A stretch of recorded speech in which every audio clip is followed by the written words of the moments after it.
Hello everybody and welcome along to round 6 of RRLeagues GT3 Masters Championship. Today we're coming from the Belgian track of Zolder. Not my favourite circuit, but it provides some great racing. With me as always is my co-commentator Ethan Keeley. Ethan, hello, how are you? Ah, living the dream, Martin, of course. Lovely to be back.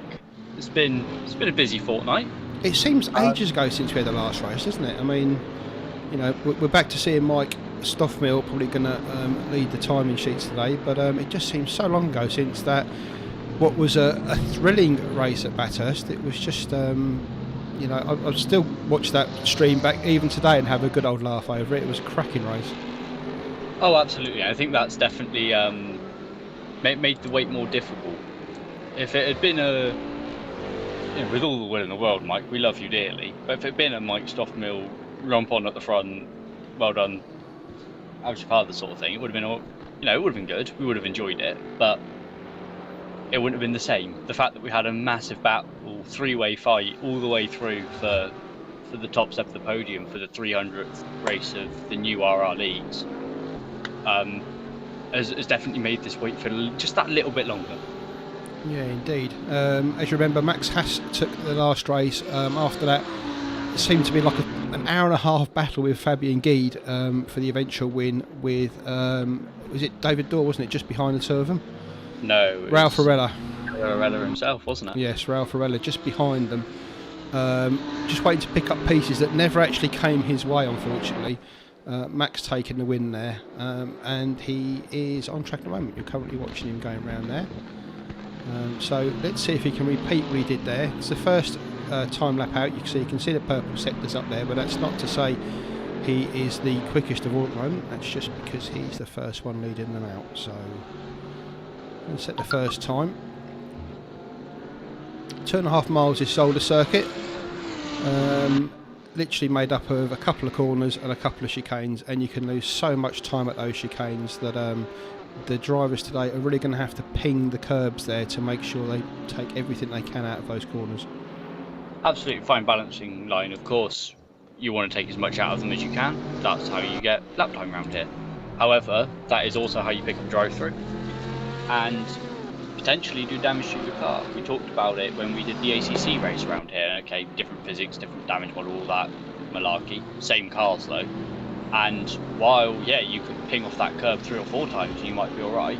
A, hit it the wrong way once, and goodbye. And also, if you run over it for 100 minutes every single lap, no, it's not going to like it. And that ends up with steering damage, and then you're 3 seconds off the pace. So you can see there Fabian Guide as first laps round. Usual suspects, Arella out in front this time, Guide in second, Petter Pex put a lap in, put him in third, Max Haas fourth. Mike Stoffmill down in fifth, so I'm guessing he made an error on that lap. But all in the 129-ishes.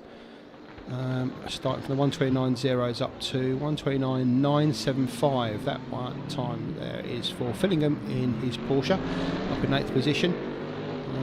Still got, let's have a look, about 9 or 10 drivers still to set a time. 27 in today. Mike Wyatt is a notable absentee. We're going to miss his Bentley charging around here. But 27 other drivers in. I'm sure he won't miss it because that thing will be would have been a handful around here. We know the BMWs are likely to come undone a little bit. We're not expecting them to be massively off the pace. This is GT3 after all, and the M6 is a favoured car within Race Room's roster at the moment. But yeah, not exactly to the BMW or the Bentley's liking this one. Personally expecting the Mercedes and the Porsches to do quite well. As you see Radek up there in 7th. We were hoping, he said, didn't he, after Bathurst and during Bathurst, that he'd really found something in that car. I've been waiting anxiously for 2 weeks to find out whether that was a one-hit wonder race for him, or if he'd actually figured out the car by now, and it looks like he has figured out that car. I believe he's second to Stoffmill, who has just gone purple on a 28.4 to head up the timing sheets for this race. Yeah, welcome back, Mike. Yeah, business as usual. But those two currently are 1-2 on the leaderboards, which Race Room has. So expecting Pavlicek to get a little bit faster there. Notable as well, you said Simon Fillingham up the leaderboard. I'm going to mention it. Awful time at Bathurst. Less than complimentary about the amount of screen time we gave him. The good news is for him is that he's in VR this week, finding a bit of love for that again after trying it a few months ago. Hoping to get a bit of pace out of it. It seems to have brought something. However, if his performance is anything like last week's, might also bring him yesterday's lunch. So, going to have to be a little bit careful, especially on these high curbs. Yeah, it's funny you say about VR because this. We just watched the lever there, just spinning the last turn. We had a little play around in a few of the guys this week in a Assetto Corsa, the original Assetto Corsa. And I have a terrible time trying to get that to work in VR, so I basically tried to set up my TV in front of my screen, changed all my settings and everything when I tried to get back into Race Room, and then when I put my VR headset on, oh my god, it was all over the place, and I did feel a little bit ill, I've got to say. So it's really important to get those settings right. So even if Simon does well today, you might find if he carries on with the VR and just fine-tunes those settings, he may get a little bit quicker, because I think people do find there's about at least half a second when you go into VR, if you can get through that initial, oh my god, I'm going to heave.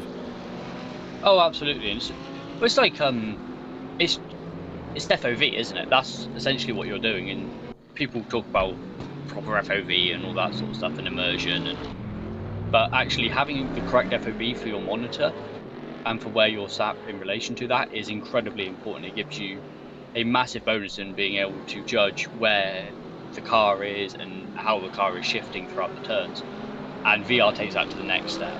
Yeah, I mean, with VR, literally, you can just jump in the car and it is like you're in the car. So if you feel that you need to pull yourself forward, I mean, you just move your head forward and you're there. And the one thing I found is you can see the corners so much easier. You can literally tilt your head, look out the side of the windscreen, and you can see the turning point. Whereas with the fixed screen, you just don't have that freedom to do that. So I think that's where the time comes, just be able to pick those points for corner turning mainly. Well, it's about compromise, isn't it? Because I run single screen and I actually run a slightly incorrect FOV. The reason being is I actually like having just on the corner of the screen the very corner of the front window, yes, of the driver's window, because looking off to the passenger side, as it were, you can see the corners coming fine. Okay, when they get alongside you, you're unsighted. But actually, on the driver's side, having a big A pillar all the way down the side of the screen, I find to be really distracting and really obstructive. So by sitting slightly further back, it gives me that little window to look through, so that when I'm going through tight, well, left-handers as they are in most cars, being left-hand drive cars, you can actually spot the apex on the inside. And obviously VR gives you that in an even greater scale, and you can actually, like you say, move your head, and it's very natural. So we've still got Stoffman at the top of the timing charts. Max has second, Arella, Pavlicek, Manojlovic up there in fifth. Hopefully he can get a decent qualifying, keep himself out of trouble this week, because he's had so many almost nearly runs in this series. So we're looking for a decent performance from Nemanja this week. Guy down in sixth, Petkin seventh, Taverlan eighth, Dor, Badcock, Gerasimic in the old Ford GT down in 11th. Metcalf, Dmitriev, Fillingham dropping down the order. He needs to put a lap in shortly. Albertini, Kennans, who was actually pretty quick in practice. He watched that car come up the timing charts. Kokorek, Andre Mole, we know has got pace, so he sat down there with Billingsley. Camaletto as well, had a really big struggle at Bathurst, and I don't really think that SLS is his cup of tea really, but he's persevering with it. He has to, it's a series, so struggling down in 20th there. Schillingwood, Hindle, Butler, Nedovili and Ivan Rizov, no longer the rookie after his race last week, now a fully fledged member of the series. Deliver just brings up the rear there in 27th. Currently last lap was invalid, so he'll look to improve on that. In fact, he just has 1:33.0, gets him off the bottom. And as is ever present in this, okay, we've got Stoffmill out the front, 5 tenths ahead of everybody else. The next 5 tenths covers the next 4 cars, or 7 cars. And then another 5 tenths covers all the way down to P13. Yeah, I mean, it's funny, Taverlan's actually 2 tenths quicker than Stoffmill in the first sector. So, you know, if Mike can find that 2 seconds, he's going to go even faster. Well, absolutely, and this is the thing is, you know, this series, with the exception of Bathurst because Mike wasn't here, it has kind of been, okay, so who's going to win? Mike.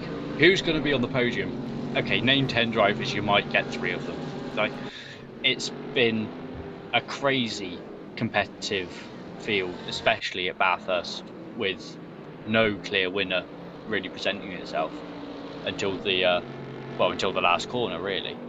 And just the level of competition has been such that trying to call these races has been near impossible, as you just go, okay, Mike's going to win it, and somebody from the midfield, I guess, is going to be second. I mean, there's about 3 or 4 drivers who are actually quicker than Mike through Sector 1, but Sector 2, he just absolutely destroys it, which is those chicanes, as we talked about earlier. So he's obviously getting that Corvette to fly through the chicanes there. We're just watching Taverlan, again gone purple there in Sector 1. I'm watching Fillingham because we said he needed to put in a lap. He's actually 6,500ths up in Sector 1, purple as well. I think Taverlan's slightly better than that, but a lot of drivers getting through those opening turns better than Stoffman at the moment. In that, okay, it's not quite as bad as the BMW, but the front engine Corvette, but clearly losing something through the chicanes, and that's where Mike's experience with esports and that, with no disrespect to everybody else in the race, but that higher level that he tends to race at is unsurprising. Yeah, I mean, I actually had a lesson with Mike, and he does sort of tell you to not, you don't look at a corner, you look at a sequence of corners, and how to progress through those corners and maximise the pace out of the corners onto those straights. So he does see the whole lap completely differently than a lot of drivers do, where you just racing per corner.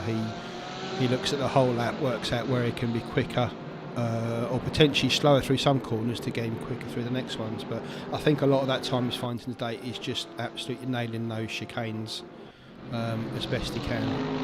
So Taverlan stays third after his lap there. That was a 1:29, so a little bit slower than his best. In fact, it's 1:29.0, and his last lap was actually 2/1000 slower. So not that much slower than his best lap, but he still couldn't improve. Stays third. Let's jump on board with Ralph. Where is he? So he's up on his first time in the first sector, but losing a load of time in the second sector there, whether that's because of traffic. I'm not sure. And that's Andre Moll just ahead of him there. I think he's just queuing up for a second lap there. Yeah, a lot of the drivers taking a couple of laps here, just get the tyres up to temperature. They don't go off that quickly, especially at a relatively... A lot of the corners here are slower corners, so the tyres will last. Well, we've got qualifying here. We're just about to come up to 6 minutes left to go. I'm just going to run through the standings, if that's all right, going from the championship, because obviously we're at round 6 now, 8 rounds left. So next round in 2 weeks' time, penultimate round, was due to be at Bathurst Grand Prix. Sadly, we've had to move that due to it not being available within the game yet. Brands Hatch, mate, not Bathurst. We've done Bathurst. That's what I said, Brands Hatch. Did you? Yeah. I must go and clean my ears out, mate. I do apologise. Don't watch the stream back and you'll believe it forever. Oh, God. I'm going to actually kick myself if that's right now. No, I definitely said Bathurst. Okay. Brands Hatch Grand Prix, sorry. We hoped it was going to be out with the DTM 2020 cars. It isn't. We're hoping Christmas. We're hoping that'll be a lovely Christmas present from Sector 3. But that's been changed to Autodrome Most, and then the final at, should have looked this up, Road America, I believe, where we started GT Masters 2. There you go. I believe. I will check that during the race, as we've seen Minavovich going for a bit of a twirl there, doing the Fillingham. So yeah, we've got Stoffmill out in front on a perfect 440 points so far. Just a reminder, although he has missed a race, everybody gets a drop round, so that will not count towards his score, so he is still on for a perfect 770 points from the series. We've got Arella on 370 in second, Dor on 288. Very close behind him, we've got on 285 Deed. 262 is Grisimitich in that 4GT. Done some good races him actually, hasn't he? And he had a bit of an awful time last time, but done some good recovery drives over the season. And then, like we've said, a very tight midfield. We've got Metcalf on 245, Peck just 3 points behind him. Another 3 points behind him is Clive Britton, who I believe has actually resigned from the series based on ongoing internet issues. Clive very much out in the sticks and very much struggling with internet at the moment. So he might be back, but we're not quite sure at the moment. And then we've got Mole, like we said, often not lighting up the timing sheets, but very consistent, but still very fast, chap. On 229 points, so 10 points behind Clive. And Haas, after his win, just pipping himself into the top 10 on 226 points. We do have a teams championship going on as well. So we've got Horvath and Stella Arella in the 77. That's the Golf liveried Mercedes. They're on 447 points. So just beating Stoffmill on his own. Although Stoffmill not in a team, so not counted in these. Bad Haas Racing currently sat 10th and 11th in the championship. Badcock just outside that top 10 I ran through on 445 points, only 2 points between the top two teams after 6 rounds. And Pulp Friction Racing, that's Greg Metcalf and Rick Binnesley, the orange Mercedes drivers, on 397 points, so not too far behind, about 40-50 odd points behind second place, but with so many points on offer for a win here, that could easily go today or at the next race.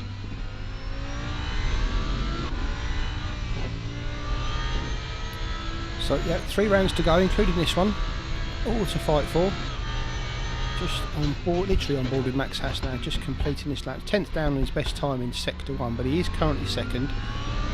He's currently half a second behind Stoffmill, so I don't think that's going to trouble him, but he will look to better his time here. There's a few people on a flying lap. This will be the last lap they'll get in before the timing chart goes up. Let's have a look what Max does here.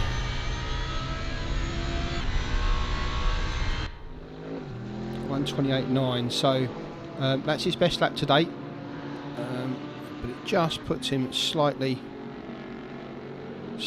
ahead of Peter Peck on a 128.921. So, you can count that lap out, Max. Like you say, go on, crack on. Just to say, Peck coming out the pit, so he might just about get. In fact, I don't think he will get a lap in time No, by the time he goes round. You don't get to finish the lap, do you? No. This is one of the quirks of race rooms. If you cross the line with 1 second to go, or if 1 second after check a flag, you're due to cross the line, you don't get that lap, which is unfortunate, but that's the way it is, and all the drivers know this. And yeah, Ralph Arella, who was in 6th actually, but was on a potential lap, having to bail out of it. He did well through Sector 1, but got held up in Sector 2, and knew he wasn't going to complete the lap and get a chance for a second one. So bailing. So most of the guys are in the pits who just jumped to the timing screen, but I know Pavlicek was on a lap there, so we'll just keep you on that one. Sorry about the broadcaster going to. He's aborted that lap. He has aborted, has he? Okay, so it looks like that. This is how the grid's going to look. Stoffmill, Haas, Peck, Pavlicek, Taverlan, Ralph Arella, Fabian Guy down in 7th. He'll look to improve from there, as will Arella, to be fair. Dor, Manojlovic, Binnesley up in 10th, completes the top 10. Gerasimic down in 11 in the Ford GT, just struggling around here again. That car only suited to certain tracks, it would seem. Fillingham up to 12th, good qualifying session there for Simon. Dan Badcock, who we saw in the last race, didn't have much confidence around Bathurst, but he did make it through in the end and got into a top 10 finish. He's qualified 13th today. Metcalf, Andre Moldan in 15th. That's a bit poor from Andre. He'll want to improve from there. Teammate Kennan's there in 16th, so the two of them packing out row 8 rather. Dmitriev, Nigel Wood down in 18th. Albertini, Camaletto down in 20th in that SLS, really struggling today. Kokorek I saw there in 21st, and then you'll have the likes of Butler, Deliva, Villi, and the others already. So yeah, so they've got a minute to get race fuel in. That'll pretty much be the only thing they change between qualifying, and we'll have our standard manual formation lap procedure. So for those of you that haven't been with us, it is a 130 kilometers an hour run through the first two sectors in single file before coming down to 80k. I believe pit limit here is 60k, so they won't be able to use the limiter. Not that that's mandatory anyway. In double file, come through the last chicane, and then green anywhere between the acceleration zone points, which I'm just going to have a look at now because I've totally forgotten. Which is between as the barrier joins the track on the left-hand side and the checkered start-finish line. About halfway up the straight. So anywhere between there, Stoffmill, our leader, will be able to nail the throttle. One smooth move, no faking or dodging or any of that. Just one smooth move on the accelerator to start the race in about 2 or 3 minutes time. So Stoffmill reads them round. Haas, Peck, Pavlicek, Tverlen, Arella, Guidor, Manojlovic and Benizzi make up the top 10. We lost the back ones, didn't we? So Kokorek, Schilling, Butler, Hindle, Vili, Ivan Rizov and Deliva brings up the rear. So let's hope for a good race here today for Mike. I'm trying to put a little montage together for him because I think he's going to have the championship pretty much sewn up. So I was trying to do a little montage for him, but do you know what? Trying to find him in a battle with cars other than back markers is a little bit difficult. So hopefully a few of them will take it to him today. Well, that's what we're hoping for, isn't it? And, I mean, by all stretch of imaginations, being within 2/10 of Mike in qualifying is very good for some of these guys. So hopefully we'll see these guys actually giving a bit of a race this time. We know that that Haas tucked up behind him. Obviously, coming off of a win, will be mega confident, which is fair enough. And don't forget, in the last race that we saw at Stoffmill, he actually spun the car. So he did actually spin the car. So there is a chance. It may be like Dumb and Dumber, where he's like, so you're saying there's a chance, but actually today there is a chance, but it's going to be one of those ones you've got to pick it up if it's there. Absolutely, but like you said at Lausitz Ring, it was one of those beauty spins that you can't escape in R3. Sometimes it just happens. Especially at Lausitz Ring, that's one of the most challenging tracks I think they probably drive. So we'll let him off that one. Yeah, he does all right most of the time, so I think we can give him one. Yeah, but as you said earlier, you know, these chicanes, you've only got to catch one wrong, and it can have a little snapping effect on the car, so something to watch out for. Anyway, here we come round for the start. Stoffmill leads them round. All at a nice pace, they'll all form up here.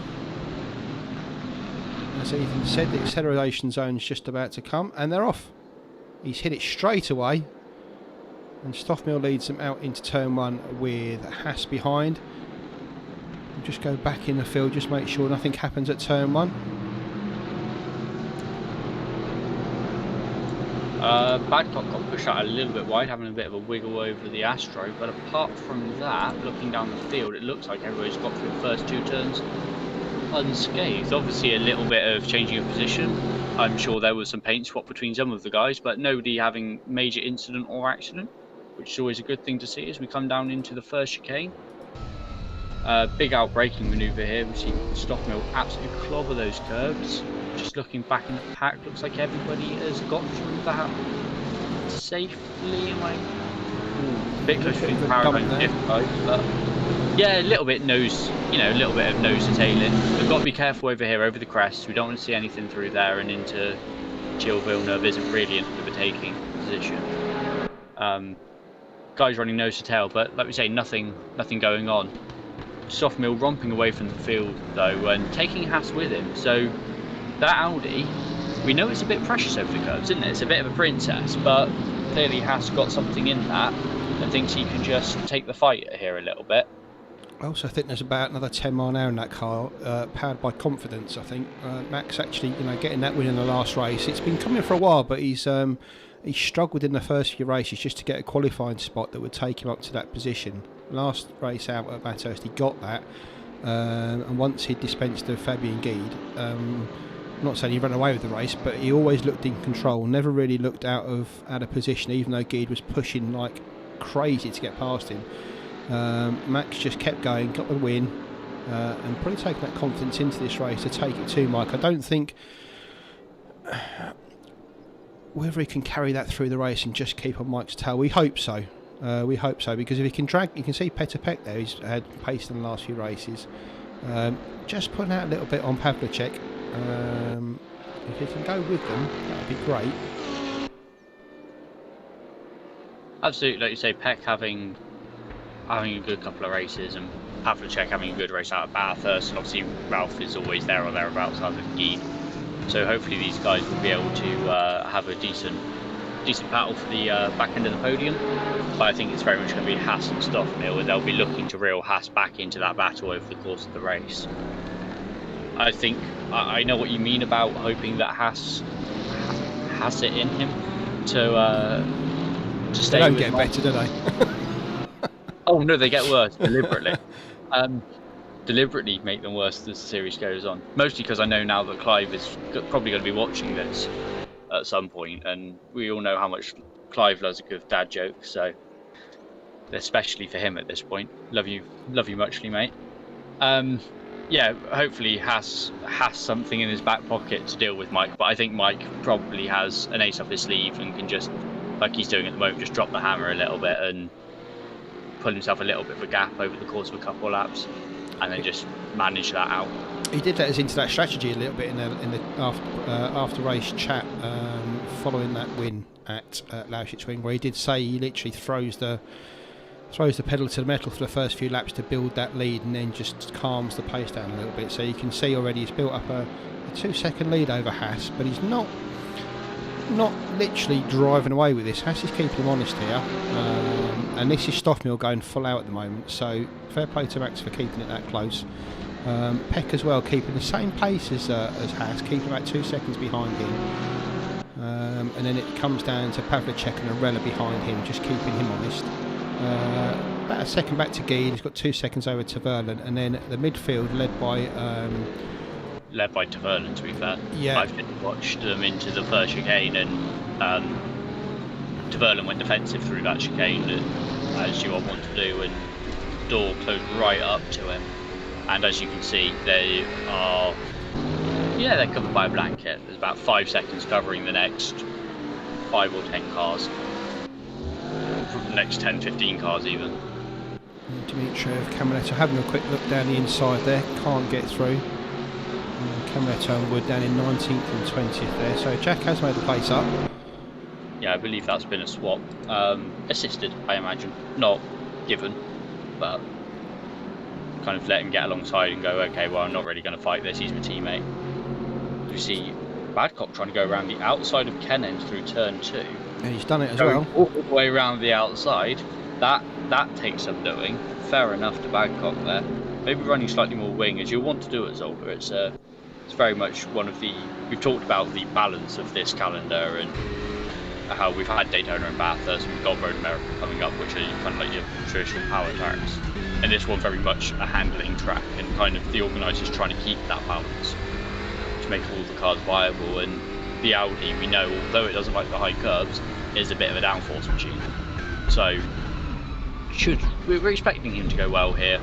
Again, confidence after the last race, I imagine, will be buoying his position. I say buoying his position a little, but this has been where I imagine he'll creep up the order between now and the end of the race, as he often does. So you saw Kennens there going through first and second chicane, taking a really good line through the two of them, but still dropping back about a quarter of a second, half a second or so to Badcock, despite those almost perfect lines there. So you can just see how you've really got to take advantage of these chicanes and really punish them. And the more you risk, the more is your reward. But unfortunately, you've only got to push it a little bit too far, and you'll be in trouble. The next train. Sorry, go on, mate. These guys very much catching up to Fillingham, who had a little bit of a touch through with Gerasic through the last chicane. Gerasic went to the outside of the entry to the last chicane, and they bumped a little bit on the exit going onto the main straight. Looks like Gerasic just lifted a little bit to let Fillingham back past, make sure he didn't gain anything from that. That's kind of bunched that. It's kind of dropped them back from Binnesley ahead, but kind of munched all that back up as we Metcalf trying to go around the outside of the Ford. That's a bit interesting through there. Clearly had some overspeed, nothing doing though. Had to drop back through that chicane, go over the crest and round to Gilles Villeneuve.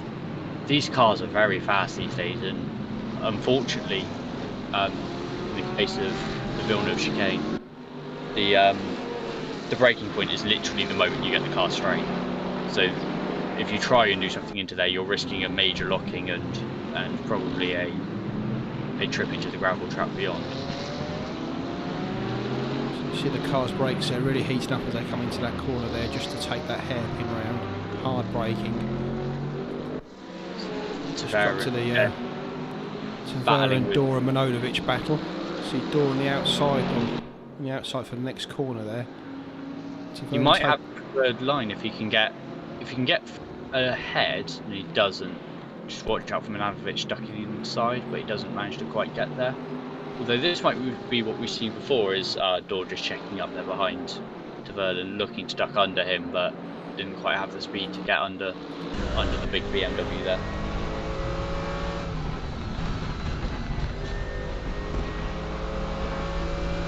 Good line there through Canal Turner to come down. Just defending there. I don't think he needed to. I don't think David Dor had the pace to go up there, but he was just taking a defensive line down the straight there towards the chicane, just making sure Dor wasn't going to go there. It's all about. I think that was less one of those let's throw a block and more one of those kind of let's just run slightly in the middle of the track, run half a car width out wide or up the inside, and just kind of go. Well, if you're going for it, you're going for it. That you're not going to be able to half-ass move here. You see behind Bindesley now all over the back of Manojlovic, who's been bottled up a little bit behind Dor. I think we're going to see this yo-yo a little bit. It doesn't look like Bindesley has quite got the pace of these guys when they're running in clean air. So when they kind of go for these half overtakes and the gaps get produced, they generally budge back up. But Bindesley working to backstop there, that if one of these guys do come together, he'll definitely pick up some scraps. Just an update on the lead. Stoffmill's now pulled a 4.5 second lead out over Haas after 8 laps, so after 7 laps really, because of the formation lap. So Stoffmill doing his thing, getting his lead. Max just hanging in there. Peck's just keeping in there as well, and bringing Radek Pavlicek and Ralph Varela along with him. There's a couple of seconds back at then to Fabian Guide, who's got 3 seconds on the battle for Tverin, Dor and Manojlovic that we've been watching. You can see them all ahead there. Impressive. I say impressive from Manojlovic. We know he's a very fast, very consistent driver most of the time, but he's had, like we said in qualifying, he's had a bit of a torrid time of it this series. Looped it a few times, made a couple of silly errors, and good to see him not cracking under the pressure at the moment and just putting in those consistent lap times and just, like I say, just building that pace, building that confident lap after lap after lap. Although I imagine this is one of those tracks where it's one of those things you build the confidence right up until you hit a curb. Yeah, I think Zolder to me is like a proper trailer trash kind of circuit, because it's so short as well. It is the one that you tend to find in a lot of series where they'll run a race here, and you do get to drive around Zolder. It's one of like your staple circuits really. There's some that we don't often go to. There's things like Oschersleben and places like that we don't go to very often. But Zolder does tend to be one of those tracks where you do find a lot of these drivers have a lot of experience around here. So, well, Oschersleben as the no, sorry, not Oschersleben. I don't like Oschersleben. Zolder, as the magnificent webpage was telling me earlier, is actually Belgium's oldest permanent race course. Obviously, Spa is older. They were running that in the 20s and 30s, I believe. However, it didn't become a permanent race course until the. Ooh, there's somebody in the wall there. Was there somebody in the wall there? No, something flashing past in the camera. Never mind. Yeah, obviously Spa not actually a permanent race course until the mid to late 70s. So I think even then they were still using Spa. I think up until like 10 or 15 years ago, as part of the circuit was still open to the public. It's only like in recent years where they've actually, closed it all off now. It's been counted as a permanent road course since the 70s, partly because the redesign was done slightly before that. The redesign was done before that, but they ran sports car racing, like World Sports Car Championship, which is now is the forefather of the WEC as it is at the moment. That ran on the public roads a long time before or a long time after the F1 stopped going there. So yeah, that's kind of the era that we're talking about, is when all major series moved to just the say the current layout, but the facility that is there at the moment. Obviously, some of it is still old public roads, like La Source and stuff is still the roads that it was run on back in the 60s, more or less. I think they've been paved over once or twice since then. But there's some really interesting videos, like historic videos of YouTube about Spa and other race circuits. Really interesting watch if you go and find. And they're called lost circuits of the past or something. Really interesting to see, like former F1 circuits literally just gone to grass now, where they're not being used anymore. And parts of Spa are like that, where they'll take you on the road and show you that it's, especially around Rouge and Radion, where that part of the circuit actually is it's just literally been gone. The old part of the circuit is now just grass. Anyway, we're talking about Spa. We're not at Spa, are we? We're at Zolder. The point is, we're at Zolder because it's a fantastic circuit. It's the oldest permanent racecourse in Belgium, which is why it's a staple in real life, and that's why it becomes a staple at RRLeagues, because it's a track that everybody loves. It works for a variety of cars. Sure, you couldn't take an F1 car around here, or well, anything below really F3 you could. F3, F4 you could probably take around here as long as you mind the curbs a bit. GT cars we've seen time and time again. It's great for that. We saw it in ACC, we've seen it here, and we're going to see that tonight, no doubt. And also great for the touring cars, the TCR and lights that we see go around, as we see Deliver in the wall. Where is that? After the chicane, I think that's at the first chicane. I think he's just obviously got it on the curbs, as we said, and spun it into the wall. Very easy to do that with the Porsche as well. With all the weight at the back, it's actually quite easy to. Oh, we've received Binnersley. Binnersley's done the same at. Is that turn 2? I think it is, isn't it? And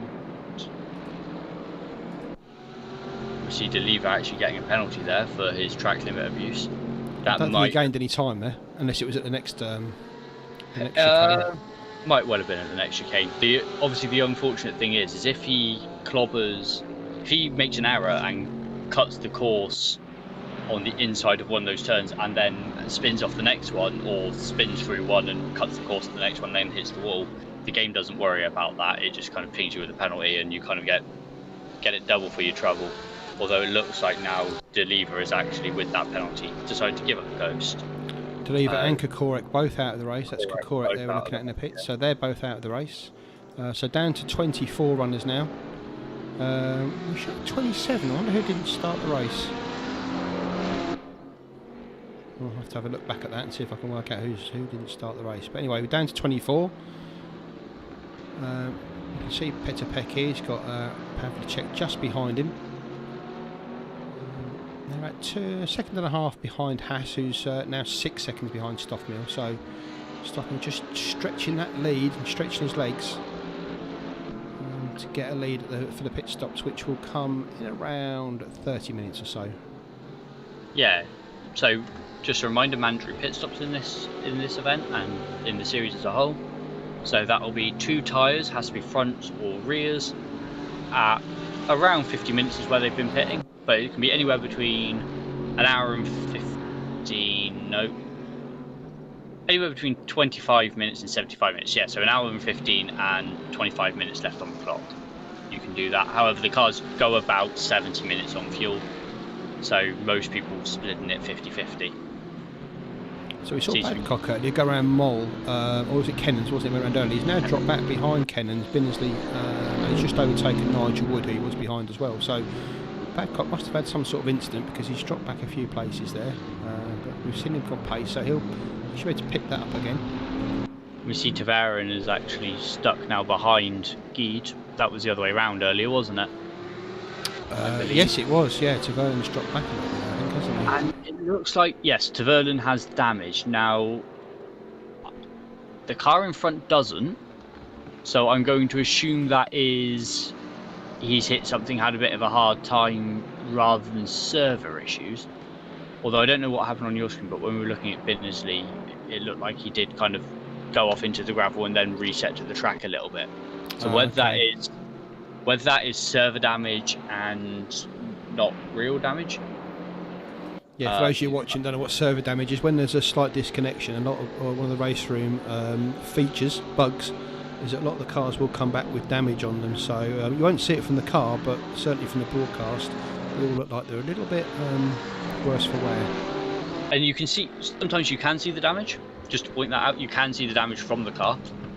So it might well be that Tavarin is seeing that damage, but he won't be feeling it. There won't actually be any damage from the car. It will just be visual only. See Vinavlovic behind him, right up on the back of Dor. Oh no, that's right. It was Dor was battling with Tavarin, wasn't he? So it looks like Tavarin has caught up to Geen and left Dor to battle Vinavlovic behind, and Binsley having that off. Yeah, Binsley was behind them, wasn't it? And Binsley had that off, which is why he's P15 at the moment.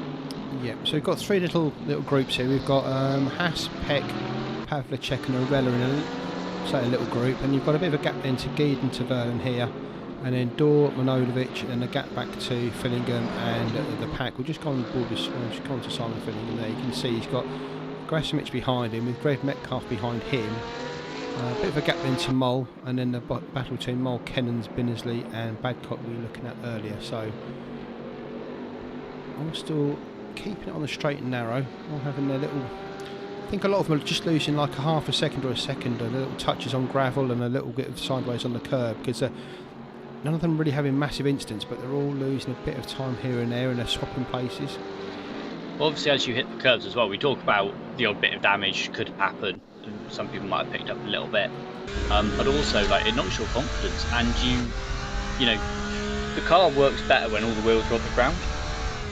So it might be that some of them have just clipped the curve a little bit too hard, got crew chief or Otter or whatever they've got in their ear, just ping up to them, just saying, by the way, you've cut the track there, maybe take that a little bit nicer, and just losing a little bit of times on the curving because of that, by not being aggressive, or they've hit the curve so hard they've bunny hopped it and not got the traction out and had to be a bit tentative on the throttle.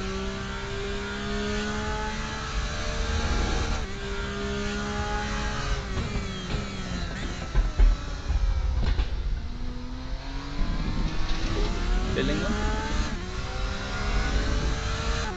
Going over Fillingham here, you can see the gap to Manojlovic there, nearly 6 seconds. Ooh, and he's just been hit by Grasimic. Yeah, absolutely. And Grasimic getting out of the corner and then immediately getting out of the throttle. Pretty safe place to do that, to be fair. Going to try and let Fillingham back pass, which he hasn't quite done yet. Yeah, has done now by the looks of it. Yeah, Fillingham just coming back across. Take turn one. I think he got a bit confused. The who was it went past? Somebody went past in a Porsche that is red as well. Is it Feely? No. I think, yeah, the only Porsches. I think actually Simon's leading the Porsche club. Oh no, Pavlicek's up in fourth, obviously in his Porsche, but Simon's in the second Porsche. Everything. I was on board with Grasimic, and something went past that looked awfully like Simon's car. Ah, right, okay. So whether he just clocked that and was like, "Oh, I can go now," but it's sorted. So he won't pick up a warning for that, but he won't pick up anything more severe. Obviously not intentional. Just got on the brakes a little bit late. Fillingham maybe a little bit early and tagged him through the turn. Easily done. And obviously the Porsche with all the weight hanging out the ass of it means that if you take a touch like that, you go round. Yeah, I've got a feeling that was Grasimic, because I was on board with Simon and he was braking at all the places he should have braked at, and I was quite surprised to see him spin like he did. So that was, I think, solely on Alexander there. So Fillingham and Alexander Grasimic have both dropped about 4 or 5 places there, maybe a few more. So they'll fight to get their way back up. And that's the nature of this kind of racing, is sometimes there's the odd bit of contact because all the cars are very close together in terms of pace. You know, there is the odd bit of contact and you try just to brake 5 meters later than your opponent, and that's five too many. And also with this field, and you take a tap like that, it was nothing really, but A, funky physics mean you go round, and B, you lose 5 places because everybody's so tight. That's the thing, I think, because they're not spread out enough yet, they can't just join the track. Simon had to, he could have joined there, but he waited for 3 or 4 cars to go past, and just lost a few places. You're just watching James Butler and, is that Butler? Oh yeah, it's Butler and Camaletto. Butler's just come off the back of Jack. It looks they were fighting for a few corners there. Jack trying to make his way past. Obviously made his way past cleanly, but I think Butler just tried to dive out the inside through Lucien Bianchi box there and just caught the rear corner of the big old SLS. The SLS clearly made of Panzer grade steel, not moving. As the nimble little Porsche decided to unceremoniously dump Butler backwards into the gravel trap. So Butler down to 22nd now after that. So that's a bit of time there as well. So see if he can drag his way up. He's got Peter Hindle behind him and Ivan Rizov bringing up the rear at the moment, struggling along in that BMW. Out in front, Stoffmill. I haven't really looked at him for a while, so let's give him a little bit of TV time. You can see there he's got a nice 10-second gap to Max Haas. In fact, I don't even think that was Max in the picture there, or was it? It might have. Max is still going through up to Villeneuve here, you can see, so Mike's got a nice lead here. Mike's got some space. Should we go on board and just see how to do a lap of Zolder with a professional?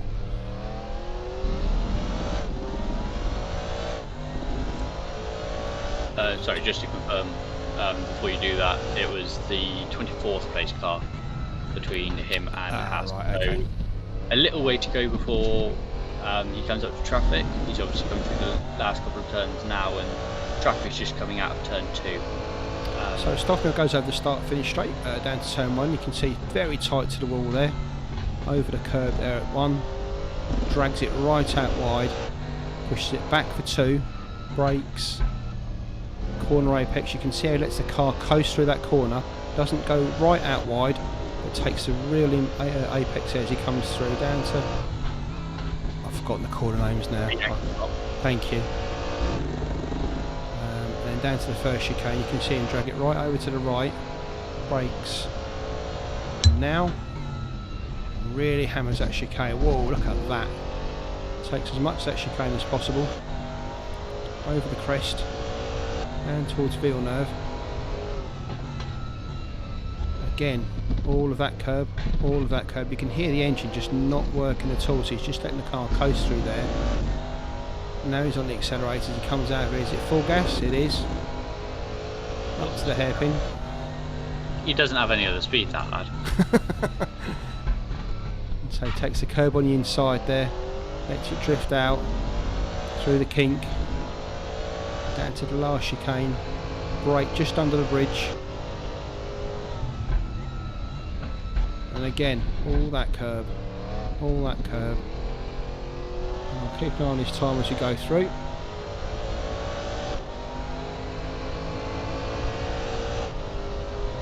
It was an invalid lap, there you go. So he isn't perfect. I think it was that first chicane, he did seem to take quite a lot of that inside curb, so yeah, of course you have to keep two wheels in contact with the track or curbing. So the red and white curb, that's fine. The grass or the Astro beyond it is not. And in a couple of tracks we have different colour curbing for like the one adjacent to the track and then the one further back offset. The first curbing is legal, the second curbing is not. You have to have 2 wheels track side of the edge of that either on the track or on the curbing that is closest to the track at all times to have a valid lap. So just like you said, on the second part of that kind of chicane, took a little bit too much there, hopped 3 wheels off, and there you go, pinged for lap times. A race room won't penalise you for a track limit violation unless you gain, is it half a second? Yeah, you can gain, it's half a second per instance, so you can get an infinite amount of instances, you can gain an infinite amount of time. You only get pinged if one of those instances is over half a second, and then it's a 25-second drive through. So you better make sure that you've pinged it for 0.4 seconds a few times before that to make it up. And trust me, that 25 seconds does feel infinite. That one does, yeah, absolutely. As we can see, our favourite friends, the donuts, have appeared on the timing screen and on the timing tower down the side. So that is your mandatory pit stop marker. Those have just come on in the last 5 minutes. They'll go off with 25 minutes to go, or when all cars complete. No, at 25 minutes to go, it's always that, isn't it? Because we've had 3 retirements. 3 retirements, or we had 3. Yeah, Vinny's also just retired, I think. So retired, yeah. Yeah, so we will have those there for a little while. They will turn green as and when people do their mandatory pit stops. Obviously, Vili, Kukurek and Deliver, theirs will stay white. Theirs will go red when the time is up. The driver will be getting notes in their ears to say that that's come on, and they'll say that they're halfway through and I think 5 minutes to go to the end of the window, to warn them. We've had a couple of instances, haven't we? First note, not the nastiest pit entry here from memory, so would be surprised to see anybody getting picked up on a pit lane speed limit violation here. However, the kind of bigger issue is we've had a couple of people missing out on completing their mandatory pit stops for slight errors. We had one guy, didn't we, who was a Arella, who didn't select his thing correctly and then had to do 2 stops. I think it was Jack Camiletta in the last race. Camiletta at the last one as well. Yeah, he used cruise fuel, didn't he? Yeah, only took 12 litres of fuel and didn't change the tyres, so he had to pit 3 times in the end, I think it was, to get his mandatory to go off and for damp and stuff. And just seeing Gosimitic go past Simon at the at Giovilno chicane. Did you see Simon flicking a finger as he went past? Or not? It was a little bit robust. the pass itself was a little bit robust. I mean, Callum Morgan from last week would have been very proud of it. Putting a robust move on Kennens. I know they had words after that, but nothing coming of it in the stewards report. I don't believe it was even mentioned in the stewards report. I don't believe it was submitted as an incident. But Kennens not impressed by that last gas move. Nothing last gas about Gosimitic's move. We've still got a long way to go in the race, but you'd be forgiven for thinking it was if you watch the highlights. So there's a couple of little battles now. 2nd, 3rd and 4th, Haas, Peck and Pavlicek are having their own little battle. You saw Ralph just a minute ago on his own there in 5th position.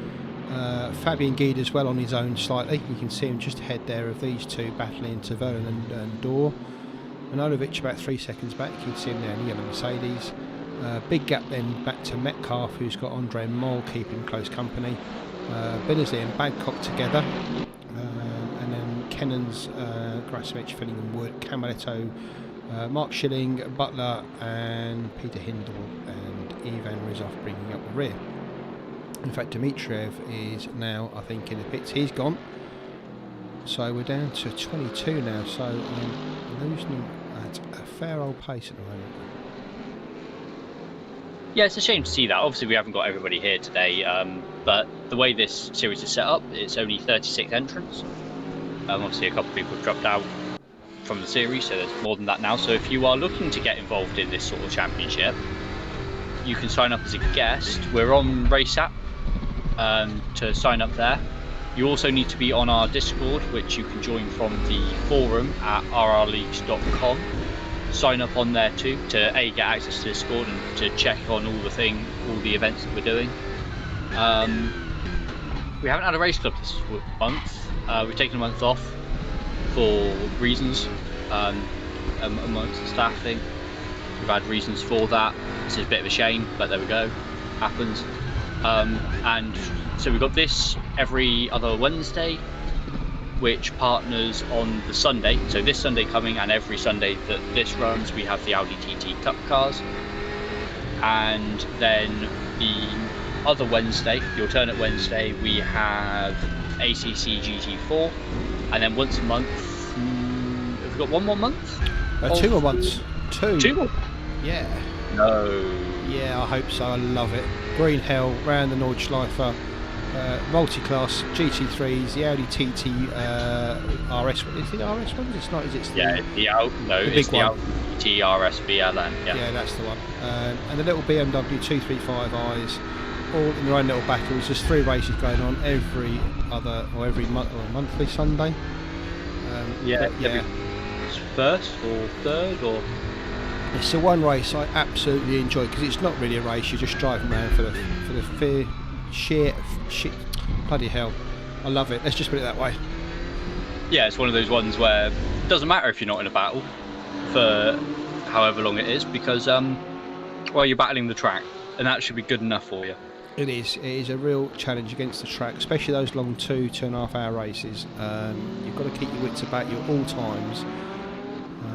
Because it's just such a great track to drive, and to drive it well. If you can get a good lap out of it while you're going around there's nothing that brings you more pleasure after 9-10 minutes round, or 9 minutes round there. So absolutely. So, yeah. And just as in a move that will come as a shock to nobody who watches this series regularly, I was correct, and just one more month of the you're joking. VLN, Just one more.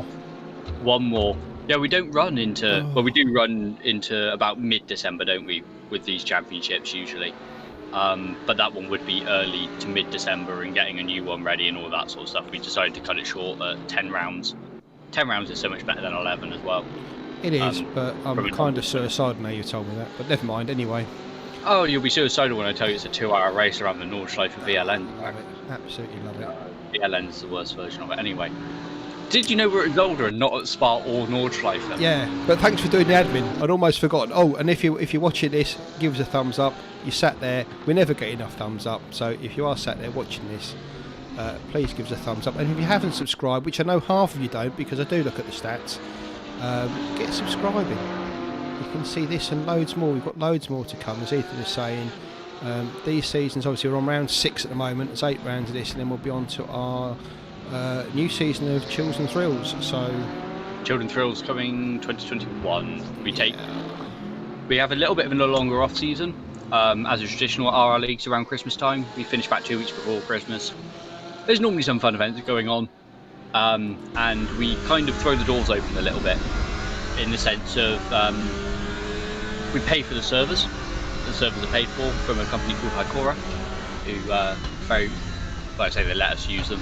We pay for them, so we use their servers. But we do have a habit around Christmas time of being a bit frivolous and kind of saying, well, if you come to us with an idea, have a date in mind, and if you can get 5 or 6 guys that are willing to have a knock around, crack on, because we're not using them, and they might as well get used if they're being paid for. So we have a bit of fun with it. We've had all kinds of racing going on. You see Pavlicek doing all kinds of racing. Such a good run out of that corner there. They're just getting massively held. This is the problem with this track, is just you can get alongside, passing, next to impossible. Such a good drive out of that corner there, going down the straight towards that first chicane, but just couldn't get past the brute of the M6 of Petapek there. Just while we're in a little bit of a lull, as Pavlicek is trying to work back up to Peck after that. The roof cutting off. Although Peck going massively wide out of there. Pavlicek getting a slightly better run out of it, but I think that M6 has got enough legs to last until the next chicane. Yeah, Pavlicek not even trying it, knowing that move would probably end the same way as it did for Grasimitech 2 laps back. But yeah, just to make up the end of the admin sort of thing. I believe it has been announced that we are doing a poll for season 45. Yeah, it's more than that, mate. They're gambling on it already. Loads of votes going in already for all the different options of where the drivers want to go in the next series. Absolutely, I can't find the poll on. We've got the old KTMs was one option. Obviously the touring cars, which is always a favourite of most people. I think the Porsche Carrera Cup cars, M1s, Crossbow. We've got touring cars as a selection, because if that wins, then we're going to do another what's it called? Another Poll? Oh, there it is. Another poll. I can Vote? see it here now. Yeah, there'll Referendum? be another poll. Don't mention that one. Another poll to decide whether we do TCR, WTCC, or the new E-Racer. The GT4 Club Sports, the Porsche Caymans, or Silhouette cars. At the moment, it's the Porsche Carrera Cup Classic that is winning that one. A lovely little car, to be fair. I will not be disappointed if that one wins. And I believe it was announced in there just before I get my head chopped off. Yeah, we've announced this. So that's season 45. We're deciding with a poll.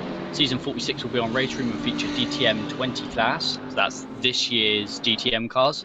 We come into RRLeagues in the new year. That's where the bigger ballers are come out, and the spicier mid-bores. They are absolutely mental to drive. Absolutely mental. Because the D in DTM doesn't stand for Deutsche, it stands for Italy. Yeah, exactly. Yeah, cool. Just checking. Yeah. And season 47 will definitely be on ACC. That's 46, 47, and 45 announced. 48 hasn't been announced yet. I can't remember what the plan is for that, or if there is a plan for that. I'm really good. What's season 63? Have we planned that far ahead yet? Mate, we haven't even planned season 45. We'll let you go. We'll burn that bridge when we get to it. Don't worry about that. So you can see that Peck and Pavlicek doing their battling has just allowed Max Haas to pull out about a second and a half on Peck here. Just sneaking away a little bit. These two at close attendance. It seems like that BMW is really quick on this part of the circuit, and it seems like Pavlicek's really quick on the first part of the circuit, so they are backwards. And having said that, Pavlicek right up his backside here. Pavlicek with the one of the benefits of having all the gubbins at back with Porsche is that you get really good traction out of the low speed turns, and that's why he's making so much ground out of the first sector, is because of those acceleration zones. Yeah, great drive there, but you can just see the M6 just doesn't give him any kind of. Bearing in mind he's got a slipstream there as well. It's the ancient battle of the handling car versus the power car, and it doesn't matter in the end because the handling car will get held up in the turns behind the power car. The power car, there's nothing you can do to defend against it. I think a similar situation down in P12, P13 with Binnesley and Badcock. Badcock being up the chuck of that Mercedes now for a number of laps. Pavlicek just run a little bit wide there, that's what cost him.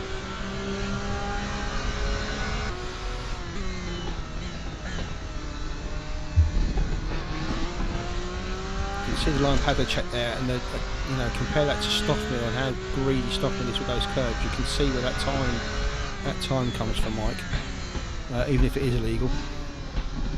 Cannons is in the gravel, having a hard time with getting it out of there.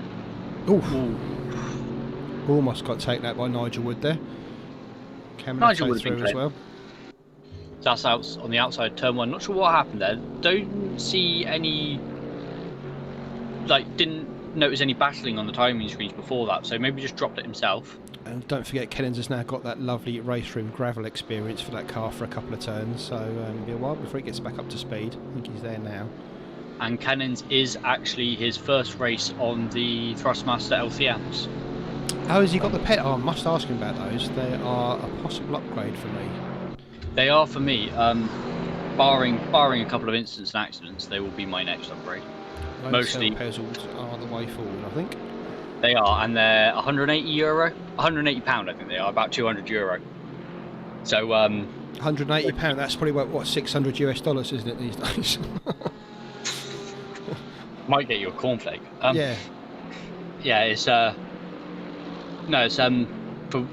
considering like a decent wheelbase will set you back. Well, considering like Fanatec thrust, low cell pedals, like as long as you don't go second hand, if you're talking buying new, they're easily going to cost you £300 to £400. Yeah, and I think you have to then buy into the whole Fanatec system, don't you? That's the thing. No, Fanatec are USB, I believe, because I know a friend who pairs Fanatec. He has some sort of, I think he has Club Sport load cell pedals. Pairs that with a G27. So yeah, it's once you get into the wheels, you have to start going fully Fanatec. Andre Mole taking liberties there. The track is the black stuff, Andre, and not the green stuff. I've seen a number of guys, or I've seen a number of guys watching a bit further down the pack, and I do try and watch different stuff to the mainstream just so we get a bit of a broader view. I've seen a couple of guys go over the crest and just a couple of tyres on the outside there. See Pavlicek right up behind Peck, and Badcock right up behind Binsley as well. And Manavlicek actually just making a move on Door. Well, Door is just coming to the pits. He'll be the first of our pit callers, pitting from P8. See where he ends up.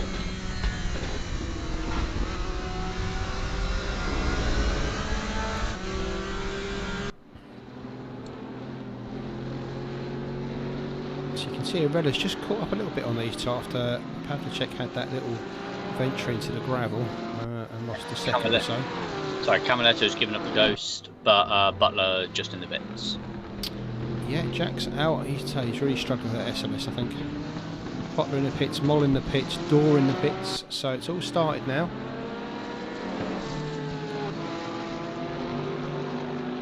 But this is that time for that little bit of an undercut, just to go.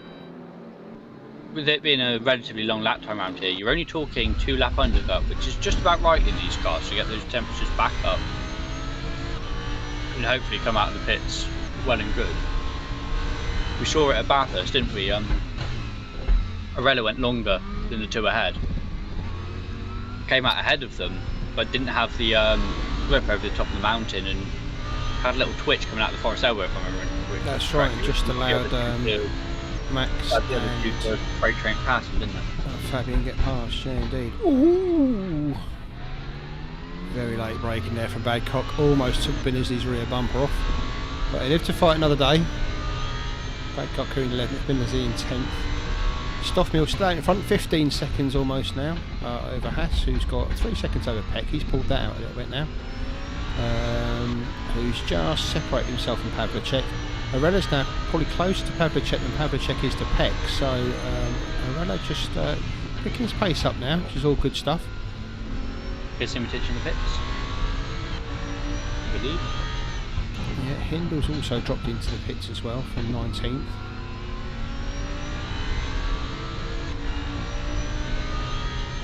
And this is where the mind games start, and this is why we love it. So where are the battles on track? Let's have a look how close Arella is to Pavlicek. So we're on board with Arella now, that's Pavlicek in distance, and you can see ahead of him is Peck. So they're fairly equally spread out, about a second between them. Let's see if Arella drops into the pits here, if he goes for another lap. Butler has given up the ghost as well, he's decided to leave the server. Some dust thrown up there, I think that's just one of the cars running wide, so... Yeah, so we're down to 20 now. Yeah.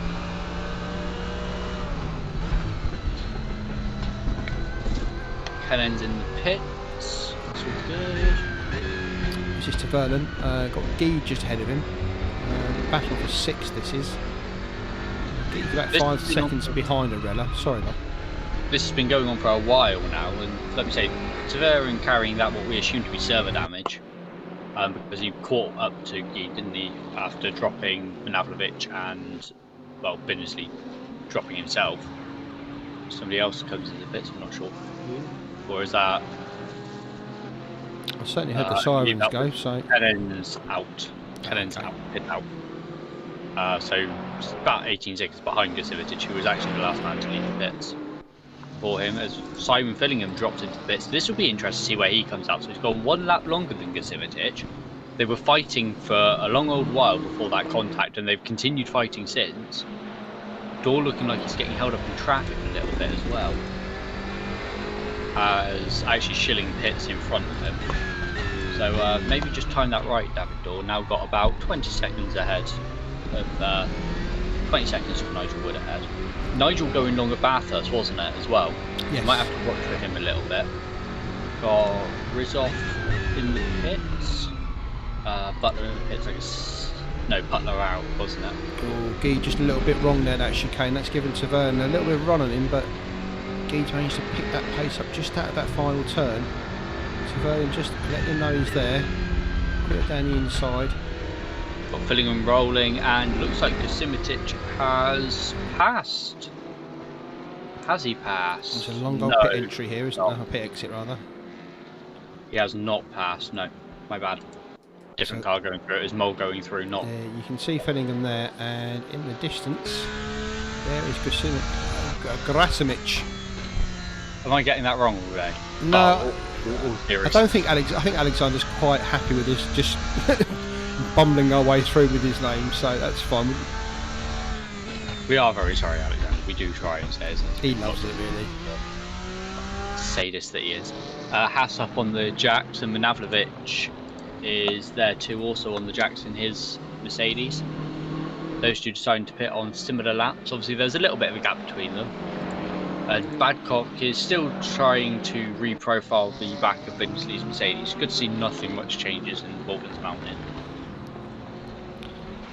So, Verlaine still up with Geed. I wonder if one of them will drop in the pits this time. I don't think it will be Geed, because Geed's quite happy holding him up here.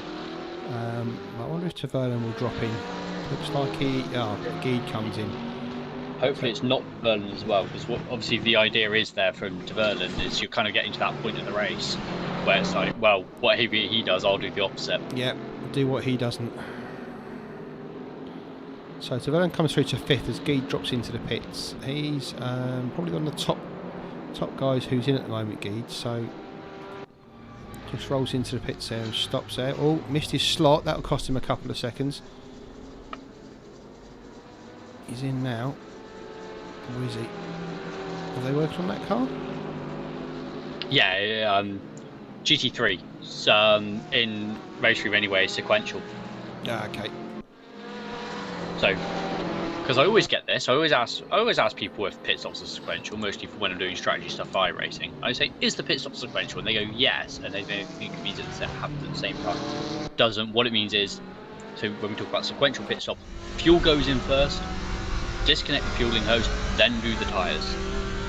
So the two actions happen separately. So what we see with these cars is they roll in, they stop, and actually I'm looking at Keed and he is up on the jacks now, and they do the fuel, and then they put them on the jacks, do the tyres, and then they're free to go. Radek's doing my lungs no good here because I'm sucking in every time he goes to that corner, and they're both in the pits here, both Pavlicek and Peck. So it's going to be a race through the pits onto the pit limiter. You can hear it bouncing off the rev limiter there. Got to be careful with this because especially in first and second gears in race room, the pit limiter is not great. So you can just bounce up above. Oh, and Binsley has binned himself through the hairpin, and Badcock's gone around the outside of him. Looks like Badcock has given him the place back. So whether that was actually contact through the first part of the hairpin, I didn't quite see. Camera angle wasn't the most helpful. Both of them now peeling off into the pits. Maybe just old tyres for Binsley and Badcock just picking the wrong side to go there. As you see, Arella, Peck and Pavlicek all in the pits now. So Arella's car already on the jacks. Peck as well on the jacks. So they're going to take the tyres. They only have to take 2, remember, but they're probably going to take 4. So Verlaine, in the meantime, is around and through. Arella's still on the jacks. Peck's still on the jacks. Right, Arella's down. Off he goes. Peck's down. Peck's down. So yeah, Arella, Peck and Pavlicek staying in that order. No, Peck was ahead, wasn't he? Peck was ahead of Pavlicek, but Arella was behind them, I believe. So Arella's jumped the 2 of them there. I'm guessing he's only taken 2 tyres. Whereas I think these guys might have taken 4. So that'll see how that plays out for Ralph. Just hearing from Jack Camaletto in the YouTube chat, game crash. Oh no! We've talked about this before.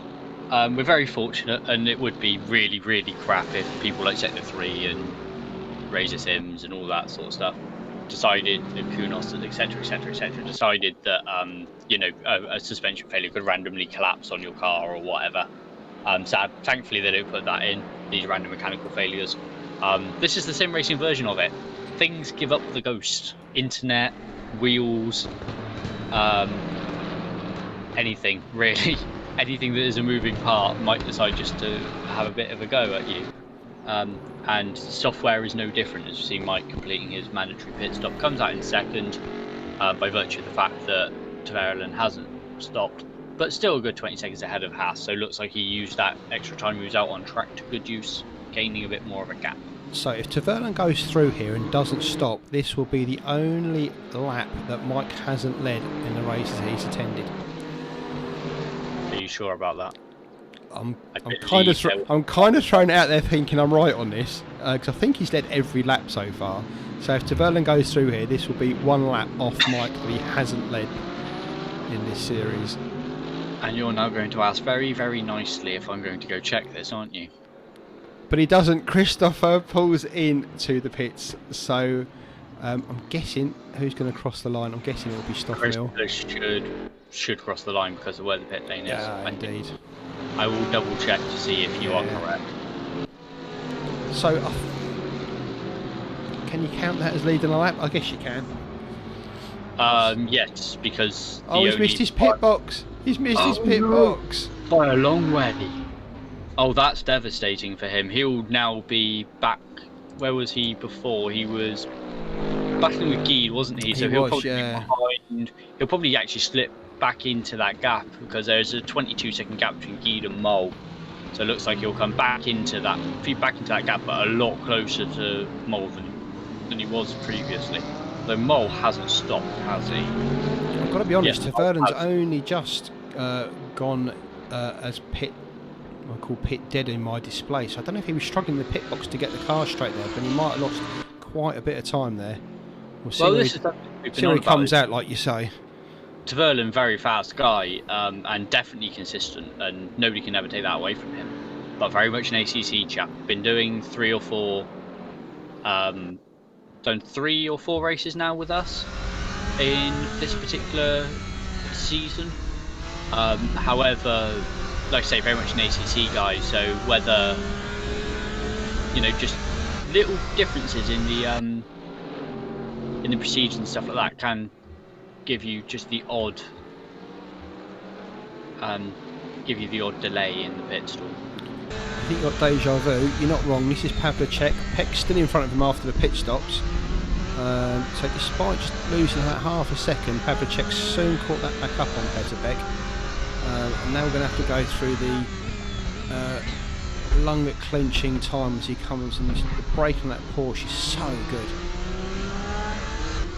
Sometimes too good, because I don't think Peck's brakes on that BMW are quite as intense. There's a bit of distance between the two. We've got a back marker just going past there. Peck runs a little bit wide there, misses the apex. So Alex back with him again. But the one we've got to watch here is Ralph Varela, who's jumped a couple of places here. Obviously just taking those 2 tyres, I think, with Ralph. And you can see he's now hassling Max Haas all over the place. Yeah, Max very much being hassled there. God. We pay him for these, by the way. He's got 5 to get out in a race. No, I'm paid to limit it to 5. Don't pay me to do more, trust me. So the question will be, will Ralph suffer from not taking those? I'm guessing he only took 2 tyres, and that's why he jumped the 2 behind him.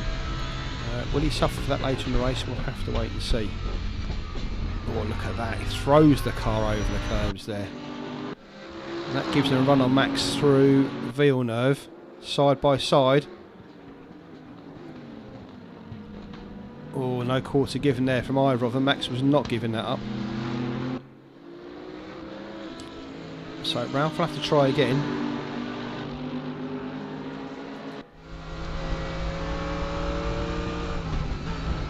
Down to the hairpin. Max just runs a little bit wide there. Ralph gets good drive, but that Audi's pretty quick through there.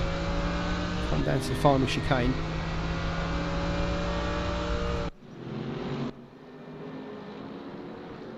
Ralph just behind Max. Stoffmill 23 seconds ahead of these two.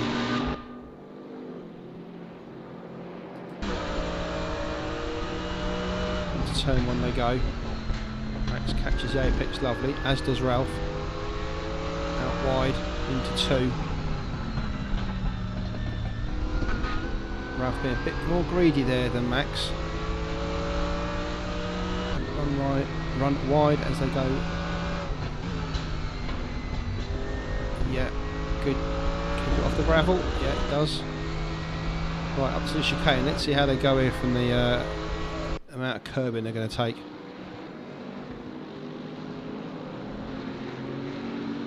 And Arella deciding that he's going to. He clearly got the call from his co-driver there. It's a jump, maybe. Being brave through that section, and sadly not being able to do anything through there or through Jules Bianchi and then Tamberlin, I think, maybe. Who knows? Well, Arella's last lap was considered illegal, I think, because he jumped that curb so well and managed to get that run on Max. So if he had taken that position, whether it had been deemed illegal or not, Max might have wanted to put a little bit of a word in there, but it didn't happen as it is. Max still leads Ralph here. And you were wrong. We had 3 different leaders of laps at. Check it again. Check it again. You're wrong. I've got it right in front of me. We had Stoff Mill making a pit stop on lap 32, which put Clive into the lead. Clive then pitted on lap 33 by the looks of it, which put Krasimitic into the lead for a lap, who then pitted subsequently. All right. So on and so forth. Sorry, Mike, I was trying to fly the flag for you, man. I was trying so hard. I don't mind you flying the flag for certain people. I really don't. Just, be factually correct. Such a great stat to have come the end of the season at every lap he'd led here, but now you've just completely debunked that already. In fact, debunked it about race 3, so never mind. So that time it was Max taking liberties over the curbs as Ralph took the more conventional line. These two are just trading invalid laps at this point. It's great to see because obviously it's very much spicing up the racing and keeping each other honest, but I'll tell you what it is doing, it's putting them further away from Peck. They've now got 6 seconds on Petr Peck here. And Manojlovic and Dor have got a couple of seconds over Gede as well. He lost a lot of time in those pit stops, down to 7th. We saw him struggling with the pit in. Gede's paid for that. Sorry, it's obviously been this way for a little while now. I was checking the erroneous comments of my co-commentator there. But obviously we've got loads of little green donuts down the side now. Those will stay there until the 25-minute marker, purely for those guys down the bottom. Hey mate, props for getting erroneous into the commentary. That's I like that. Cheers. I like to use good words because I do English proper like. Erroneous. Yeah. I've got to beat that now. That's going to be hard. You've only got 2 races to do it. Don't worry. Yeah. So obviously, I'm sure I can get inconsequential into it somewhere. I'm pretty sure that trumps yours. Yeah, but if you shoehorn the comment in, then it's just as inconsequential as you using any other language within the stream. So, anyway, the point being that those little green donuts will stay there because of the 5 guys at the bottom, 5 guys at the bottom who have decided to not continue or had reasons not to continue. So they will stay there. However, everybody who is currently in the race has taken their mandatory pit stop, and therefore we will see no penalties handed out. We haven't seen any penalties handed out for that. I believe, though, the standard is a 90-second penalty given by the game. Right, we've got to give Greg his 5 minutes of fame. So here he is, Andre Mole just in front of him. He's had a look at him once already. Let's see if he'll have a look at him down into the chicane. Gerasimic is just behind him with Binnersley, Metcalf's teammate, just behind Alexander. So the 4 of these pretty close here. Mole, Metcalf, Gerasimic and Binnersley. And Gerasimic, sorry, not Gerasimic, sorry. Gerasimic actually has made moves on Fillingham and Binnersley. However, Badcock has just quit to the pit lane. He mentioned last time that actually he found it really tricky to get through Bathurst. His wife wasn't feeling too well and his daughter was screaming the house down. In her defence, she is about 2. So, I mean, we'll let her off this time. And so he was unsure whether he's going to be able to get through the race. However, maybe this time it's fatherly duties, maybe it's game crash. I'm sure we'll hear from him later on about it. but something means that he cannot finish the race today, which is sad for him. He seemed to have some semi-decent pace going on in the car before that. So on board with Metcalf here, that's Andre Mole just in front of him. Coming down to turn 1. Tighter line there from Metcalf. Mole just struggling on the exit there. Let's give Metcalf a run into 2. Mole defending really well there, but Metcalf looking for that drive off the inside. He's got it, but he's had to back out there, I think, otherwise he would have rear-ended Mole. That's just cut his momentum down a little bit. Mole drifts out wide there, as does Metcalf, and down to the chicane. Again, Mole just defending that inside line, just in case Greg's got any ideas. Better there from Mole through the chicane.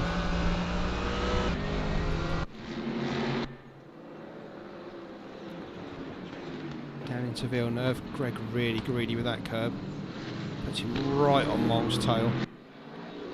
And this battling has allowed Gasimitich to drag Binnesley towards us as well. Binnesley getting a good run out of Tamberlin there, going down towards this turn that we're just seeing Metcalf go through. Not quite getting ahead of the BMW there, but Gasimitich in the orange sandwich at the moment. Worst places to be. A good chocolate orange, especially as we're coming up towards Christmas time. I've mentioned the C word. Oh, as Binnesley decides that he's had enough of Gasimitich, and that is Gasimitich into the wall, just waiting for Fillingham to come past. I'm sure Fillingham will be cackling into his helmet. Did Rick push him off there then, or was that just a mistake from Alexander? I believe there was contact. Whether it was a mistake from Alexander, which then Binnesley had nowhere to go and facilitated the accident, I'm not quite sure, but I definitely saw contact from the outside camera. The fact that Binnesley hasn't done anything to try and redress that position does suggest that it was Gasimitich lost it on his own and Binnesley had nowhere to go. Yeah, Rick's a fair old driver, so if he had caught him, he would have slowed down to let him back through, but that's not the case. So now it's now 3 Metcalf behind Mole, ahead of Binnesley. No surprise to see a Pavlicek right up close with Geed. He goes up the inside, and that's going to be slightly. Kennan's Geed getting pushed across the inside curve now and settled. The BMW didn't quite get the drive out of there against the car from Stuttgart, and sweeping through turn 1. The meatball car is very much getting the better of the BMW there. So let's see how much pace Pavlicek has actually got, whether Geed can put that back on him. He just got caught. I just think Fabian was very courteous there through the first part of that chicane, gave Radek all the room in the world. Oh, as he goes wide. Is this going to give him a chance to get back? Geed on the outside of this chicane. No, he's not level. Oh, he is. See you later, son. Yeah. So Fabian's through this time. I mean, if I was Pavlicek, I'd be having a word about that. That was beyond cheeky. Clearly nothing wrong in terms of the game. Geed not getting a penalty for that one. Obviously, it pings up immediately if he has got a penalty. So the game thinks it's okay. Whether Pavlicek does, whether he decides to report that to the stewards, we will see in the coming couple of days. Yeah, I'm not going to pass comment on anything like that anymore. So we'll see what happens there. But those two just swapping blows over that lap. So status quo, but we'll see how that one pans out in the next couple of laps with Pavlicek and Geed. I should imagine they're both pretty much steaming in the cockpits at the moment. As soon as we've got 30 minutes left to go and we've got Mr. Badcock in the waiting room, should we have a little chat with him, see what happened to his race? Why not? Hello Dan, say hi to YouTube. No effing, no jeffing, no calling me names that you wouldn't want to. What happened, mate? It was a really good start to the race, to be honest. I lost a few places in the first lap. I got kind of hung up to dry on the outside at turn 1. Caught the grass and kind of gave everyone space. But I was enjoying a really good battle with Rick. Probably followed him for, I don't know, 25-30 minutes or something. I can't remember what corner it is. The kind of penultimate corner, if you want to class the chicane as a complete corner. I braked and it just nothing kind of happened. I went into the rear of him. I don't know if it was on the stream or not. So I'm gutted for Rick because we lost probably, I don't know, 6 or 7 seconds there, and the people who were behind us ended up jumping us in the pits. But Rick pitted straight away, and I wasn't going to pit that lap, so I hadn't called crew chief or anything, and I hadn't changed how much fuel I needed, and I was 5 litres short. Oh no. So I was trying to save fuel, and it was obvious that it wasn't going to be enough. So I was going to pit, but then I'm going to have a word with Jim. Crew chief couldn't understand me. I kept asking him to box this lap, and he just said, "Can't understand you." And then he did, and I said, "Add 7 litres." Or something along the lines of that. He said, "Okay," and nothing happened. I was like, "No!" So I'd already boxed. So I'm not going around. I wouldn't normally quit, but on this occasion, we did see you take a lovely move on Andre Mole around the outside of turn 2. I think it was. You went right round the outside of him. Andre's in the BMW, isn't he? That's right. Yeah. Yeah. I was actually quite surprised. I was kind of trying to leave enough room, and then crew chief said you're clear, and I was like, oh, okay. I'll take that. Yeah, it was good. Yeah, we've got it on stream, so it's there for all to see, mate. Yeah, it's a great pass. Cool, thanks. How is the Audi around here? Obviously, bit of a tighter track, probably prefers the Audi a little bit, but the Audi's a bit of a princess over the curbs, if I remember rightly, isn't it? So avoiding those. Yeah, the first chicane in particular was quite tricky, and actually Rick taught me a really good line, so thanks ever so much for that. It was beneficial staying behind him, and actually I didn't want to pass him at all because he was dragging us up to Andre and Greg.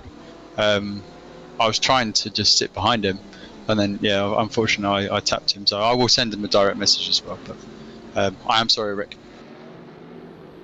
Yeah, we did actually. I caught that on my camera. I'm not sure if we caught it on stream, but didn't actually quite see what happened. So good to get some clarity there.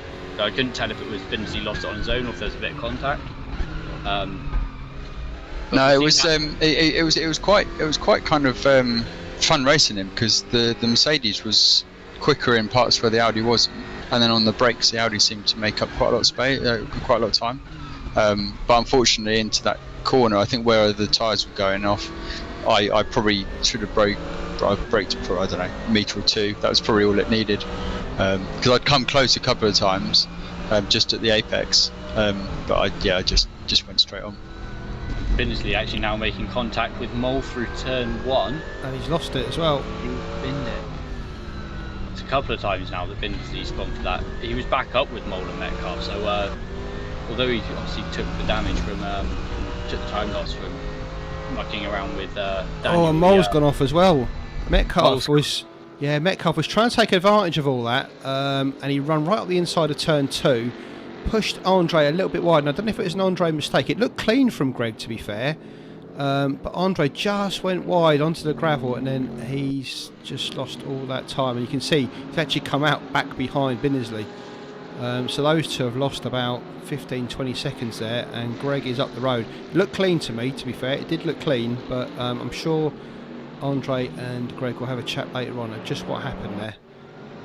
Andre just seemed to struggle through turn 1 and turn 2. Greg took advantage of that, and I don't think there was any touch there. I really don't, but I say we'll see later on. So that's pushed Andre down to 14th. Rick just ahead of him in 13th. Greg come out of that nice and cleanly in 10th, in a bit of clean air there now. Yeah, he's got about 11 seconds ahead and 5 seconds behind Fillingham. So we'll just say, how'd you do to, or I guess goodbye to Dan. Thanks very much for that, mate. Thanks for the cheers, Dan. That's right. I thought it's not a nice position to be in, but you know, you might as well make the best of a bad situation. So thanks for having me, and once again, apologies to Rick, and good luck to everyone else. Cheers, best of luck in the championship going onwards. I will let you know you are P11 in the championship, right behind Haas at the moment. Right behind you. I think Max is going to be gapping me. He's doing a fantastic job in the Audi. And you guys are second in the championship behind Team 77, I believe, at the moment as well. So you've got very much to play for in the upcoming rounds. Yeah, and I've got a funny feeling Robert might not be running anymore. I'm not sure. Okay, that's news to me. But Yeah, sure, I don't think he's been at the last couple of rounds, but it'd be great if he was. But it's always a Take pleasure advantage to of race with Robert. But I'll exactly. But I'll leave you chaps to do your thing, and I'll speak to you soon. Cheers, Dan. You take care of yourself, bud. Cheers, Have a you good too. one. Bye. So Dan Badcock there just giving us a little explanation as to what happened in his race. Curse of Jim Britton, the crew chief, giving him a bit of a short field there and not getting his fuel in, so that's why he's had to quit. And you did see the Binnersley incident where you saw he was obviously had an incident. We didn't actually see why, but at least we know now. Yeah, absolutely. It's always good to complete storylines like that. And talking about the Britain curse, obviously Britain a notable absence. Both Britons a notable absence. Obviously one permanently left the series, one had a bit of a break because of a ban from what happened with him and Weisiger Coley at Hockenheim. Sadly, Jim's Mrs. Britain. That's not confusing. Jim's missus has gone ill and he's got to do dad taxi duties today and can't play with pretend race cars. Best wishes to her, Jim. I hope she's alright and I hope your family's okay. Especially after he's the only person in the world to get a 3080 as well. He'll be gutted not to be using it. I think he might have known somebody who knew somebody. Ah, right, okay. No, I'm not sure. I'm sure. You'd have to know somebody who knew somebody who knew somebody who knew somebody who then knew somebody else, I think. Yeah. So definitely had to have a network of underhand guys who all wear big cloaks. Mr. Scalper bringing himself. The old Masonic handshake to get yourself a graphics card, as it has been a bit too often in recent years. So Arella still looking at the back of Max Hass's Audi. The two of them have been at it for a few laps now, since the pit stops really, so in fact the time has flown by. 23 minutes to go, where's that gone? So yeah, Ralph just looking at Max. Max, as always, nice and consistent. Even the time when Ralph did go up alongside him, Max firmly closed the door on Ralph to make sure that wasn't happening. And we saw it at Bathurst, he's quite capable of holding his own in these situations. So Mike's 33 seconds ahead of this battle, so he's got a spin in him. A free spin available, Mike, if you want to take it. Max behind, this is Ralph, and then behind this we've got Nemanja running great in fourth for a change. Well done, Nemanja. Having a nice clean race, no cars around him to get involved with. Just running it. Oh, that must be a server issue, thank God for that. Whew. Now I remember the first race we did together as a commentary team, Misano, wasn't it? Super Trofeo cars and ACC. Yes. And you were intent Start of a on beautiful relationship. Abusive. Yeah, since then ACC and R3 have been bending server barrels almost fortnightly. Anyway, yeah, you were intent on cursing everybody in that race, and I think you perhaps don't bring it into this season as well. I don't think the manager, after running the race that he has today, would thank you for that.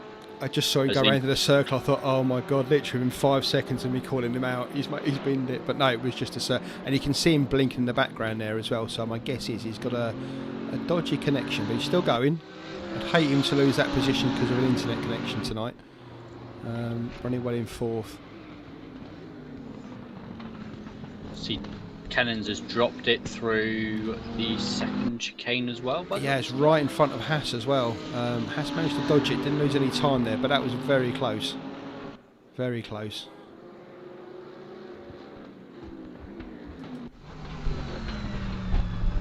There's that bumper cam from Arella. You can see how close he is to Haas. Nice camera view, takes skin off my elbows watching this. Who do you know of the curbs? These curves are relatively flat. Just don't watch it through the Kleiner chicane, otherwise you'll feel a little bit ill, I imagine. They're both very clean for that chicane. They didn't take much curb at all there, two of them. So yeah, it's one of those that you kind of get pinged for it once, and you see somebody do a little bit of a spin through it, and you just kind of back off and decide, especially now, like, okay, I'm within 3-4 tenths of the guy ahead, or I've got the guy behind me 3-4 tenths behind me. You don't want to make a mistake and thinking just, you know what, Oh, as you see Pavlicek drop it through turn 1 as I say that, who was right behind Geed. Oh no, that's a horrible place to lose it as well. It was right in the gravel there. And as we've been saying before, dirty tyres in this, and we've noticed in the F4 Championship, didn't we? Last set of seasons we did in Summer of Thunder, the F4 is actually getting beached in a lot of this gravel, and the GT3 cars are taller, obviously, like got greater ride height on them, but still difficult to get out of the gravel in certain places, and I think he struggled to get out a little bit there. Only lost the one place to David Dorr. He's got Tverland 2 seconds behind him, and then 15 seconds back to Metcalf, so he won't lose too much out of that. Looks like he's got Tver recovered now. We've got the crap off his tyres, but yeah, not ideal for Pavlicek when he was really looking forward to this race. Of course, I'm right about this. This is about the time when Ralph's tyres are just going to start to struggle. If he did take 2 tyres at the pit stop and not the 4, which obviously gave him the jump on the cars behind him and to put him this close to Max as they go up into turn 1. As you're going to have a look here, I think he will. He will. But again, Max closes the door on him, doesn't allow it. But this is about the time when Ralph's tyres are just going to be squeaking a little bit. Absolutely, and this is where you're going to be seeing. To be fair, the issue kind of is the problem is the issue is like the first 4 or 5 laps is you're getting one of the sets up to temperature and one of them up to temperature again. Tyres don't like it when they heat up and cool down and heat up and cool down and do those heat cycles that you hear people talk about. So that's part of the issue with taking 2 tyres, but also it's obviously getting all the tyres up to temperature, and then B, this part where you've got some that are starting to get really quite dead and then others that are looking good. And like you say, it really does depend which tyres he's taking. If he's taking fronts, he is in a lot more trouble potentially. I should imagine we're taking rears around here, I think. Yeah, I imagine so. You could take fronts because you can fix any rear traction issues with the TC. I would rather take, if you force me to only take 2, I'd rather take rears around here. The front should be okay. You're not scrubbing them too much. So Bindersley having that battle with Gerasimich here, you can see right on his tail.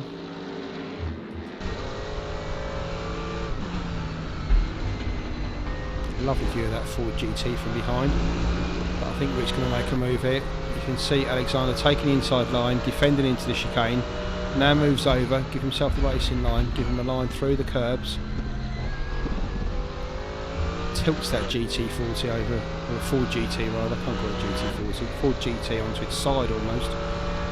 Oh, Nemanja is gone grey, he's had a spin. And bang again. He's gone off my timing screen, so I think actually that is a server error for Nemanjic. Well, they're all hitting him. They're all hit. Well, none of them would do it on purpose, of course. He's gone off the timing screen that I've got, and obviously he's fallen through the world. So that's probably a good indication that he's not about so much anymore. Oh, that is such a shame. If I remember rightly, I'm just going to do the good old double check that I always do. He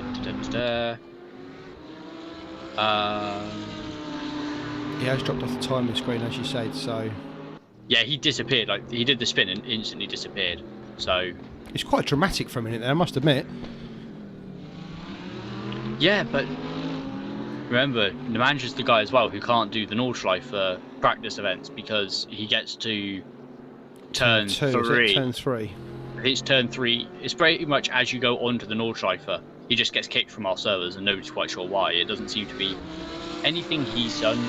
He's running similar hardware to some of the guys as well, so he is it's not like it was a server update we were worried about at one point, and a firmware update on one of his graphics cards or something, and other people have had the same stuff and not had the I issues. think he's reinstalled the game and everything, hasn't he, even right to the point. There you go. Yeah, we had a message from him at 7:15, so 15 minutes before the start of qualifying, saying he got booted from the server, and David Dorr was reporting to say, the game crashed just before 7 o'clock.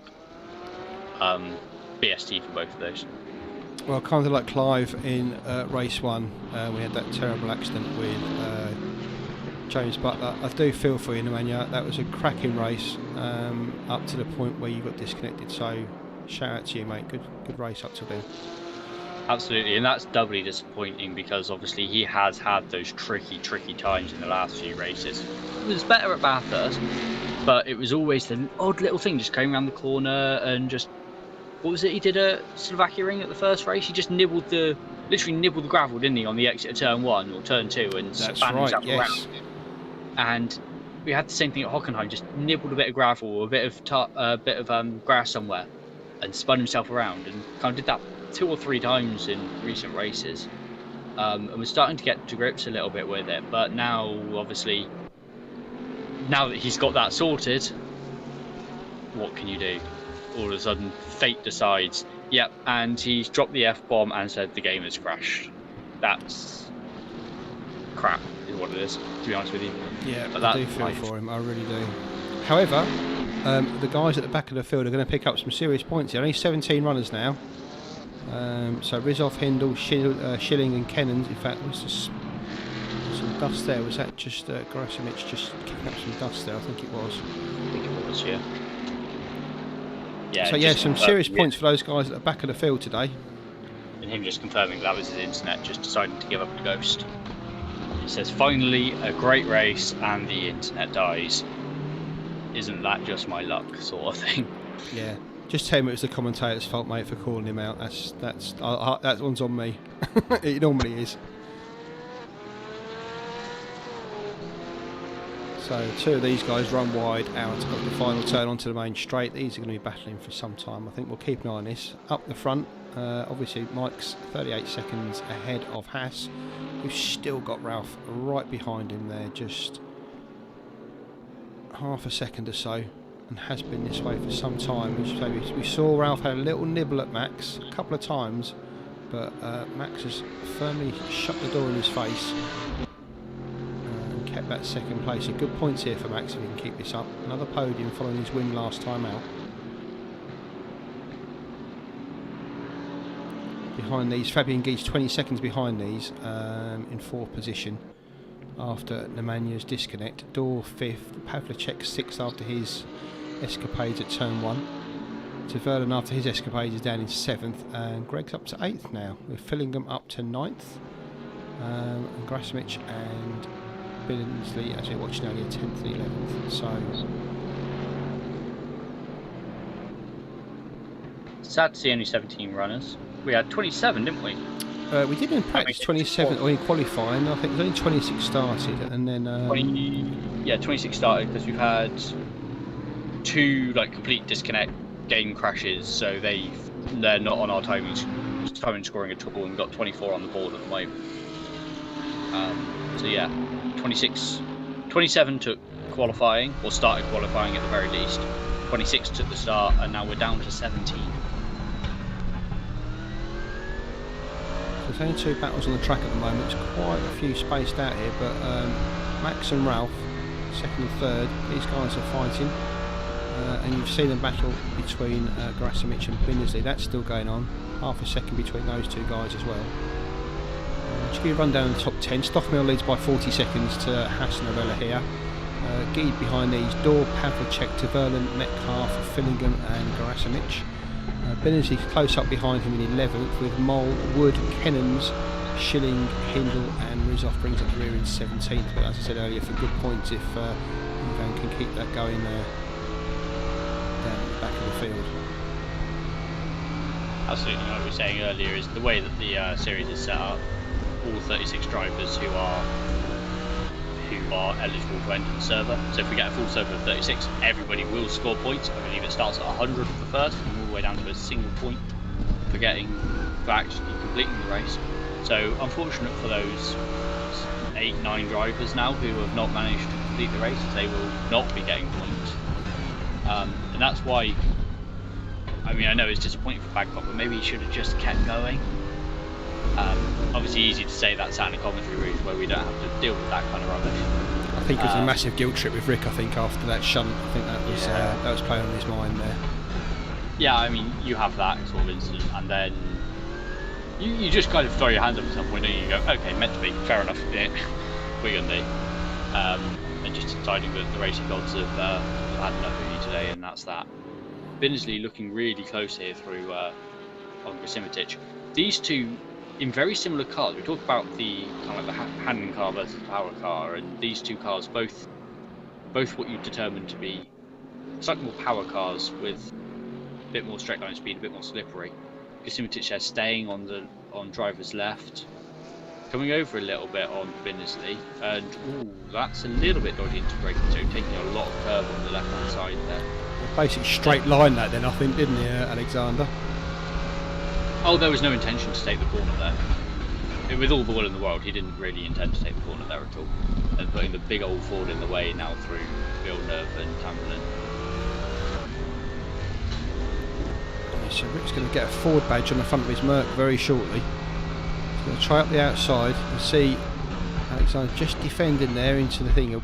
Rick could switch this back here and get drive out this at the hairpin, but that Ford GT is just gone. Good drive from Alexander there on the slightly tighter line. Perfectly fair between the two of them, and Alexander's got a little bit of experience breaking into this turn now. I mean, they all have. They've done it a few times. We see 60 laps completed for Stockmill and I believe these chaps as well. No, they are on 1 lap less, aren't they? No, they're not. They're on the lead lap still by the looks of it. See Grasmich there just dabbing the brakes into turn 2 there. Quick on and off just to get the car slowed and rotated. Another dab there. Binnesley just dubbed a couple of wheels on the gravel there. That's cost him half a second there. That's all it is for Gasimitich. Doesn't really need to brake through there. It's just get braking just to bring the nose in. Just keep that slightly tighter line and hold it as he goes around the corner. You can see how quickly Rick just piles onto the back of him though through the chicanes. That Ford just not handling those turns very well at all. And Gasimitich doing a good job here to soak up this pressure. A really good job. Many people would have cracked by now, but he's got that Mercedes right in his rear wheel, right in his rear bumper, and just soaking up the pressure. And might actually be worth, we've talked about it before, Binnesley actually just backing off here a little bit and allowing Gasimitich a little bit of space might just take the pressure off him and cause him a little accident. Have you met Rick? There's no way Rick's backing off of this. Yeah, no, I know. I'm saying it might be worth it. I'm not saying it's going to happen. You see the other Mercedes, but I'm just looking at the other Mercedes behind the holding. Just going to jump to the RRLeagues battle. These are about the same distance between these two. They've gone through Hindle, stayed well out of the way down into the hairpin, and really Ralph has got nothing for him. There's nothing Ralph can do. Binnesley is right on the back of Gasimitich, again down into the Kleiner chicane and nothing doing, as Rick actually bobbling the inside that right hand curve and just losing a little bit of drive over the crescent through boot. That's just taking turn 2 there a little bit better. Turn 3 there a little bit better than Ralph. Just gets a little bit of a break on him.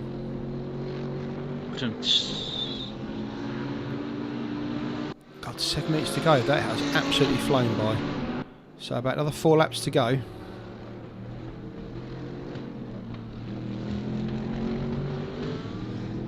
Where is Stockmill on track? Let's say 5 minutes until we get a Stockmill watch. There is Mike. Yeah, just going through turns 2 now, and round through turn 3. We'll be back with you, Mike, to watch you across the finishing line when you get there.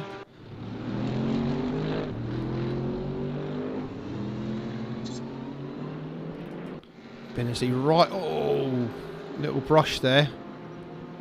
These two really fighting hard now. Binnesley looking down the inside there, no joy.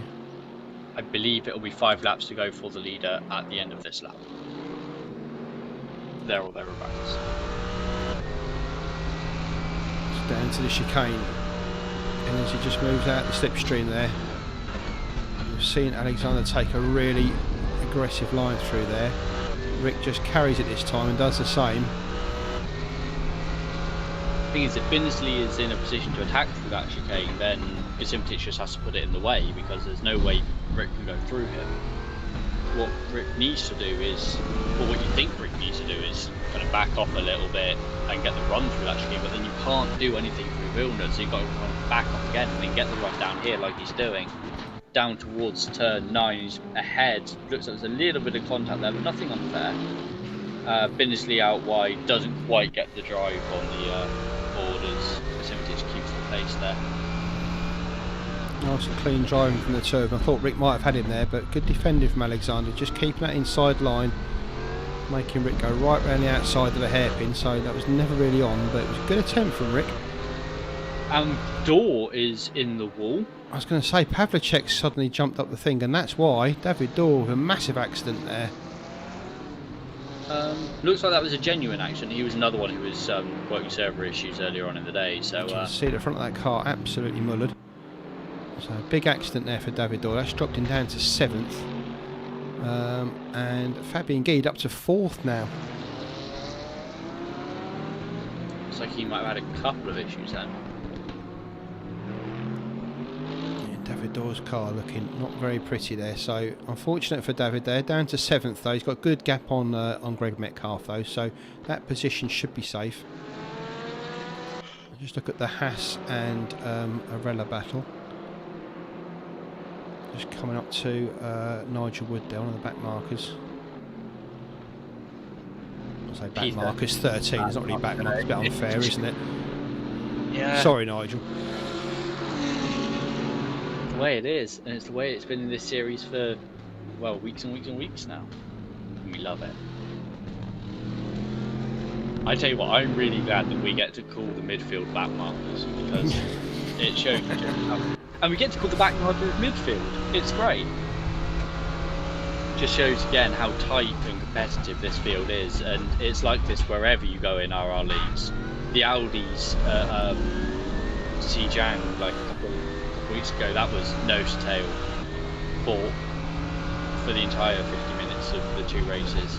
See, Ralph just showed his nose there to Max, so they went into the hairpin. Max not having any of it though, and not been put off by that, but Ralph's just getting a little bit more aggressive now, just putting the pressure on Max. There's what, 3 minutes to go now, so is that a server issue? Where's Max gone? Yeah, Max is actually out of the whole ground. He's on his way to Australia. Dropping. He's going to find oil shortly. Let's hope that's not a disconnect for Max. I've got the same on my screen, so it looks like it might well be. Come on, Max, pull it back. He is doing over 3,000 kilometers an hour though at the moment. 300, sorry. That's a shame for Max. Doing really well there, but obviously another server issue. Binsley again on Gerasimich, having a look at that hairpin. Trying to get the cut back on him, didn't work. Gerasimich just got too much drive there. Max still showing 8th position, so I don't know what's going on. Still doing... Oh, he's gone now. There we go. Yeah, he's gone now. Bad, terrible luck for Max Haas there. That does mean, though, that all of this battling for P10 has been for naught, because it's already for P10. They were looking... Binsley was hounding Gasimitich for P10, and now, obviously, with Haas's disconnect, this battle is now for P9. And guess what? Fabian Guide has found himself sitting on the podium yet again. Don't do what you did Auschwitz, Fabian, and run out of fuel. A bit of luck there for Fabian, but yeah, up to 3rd.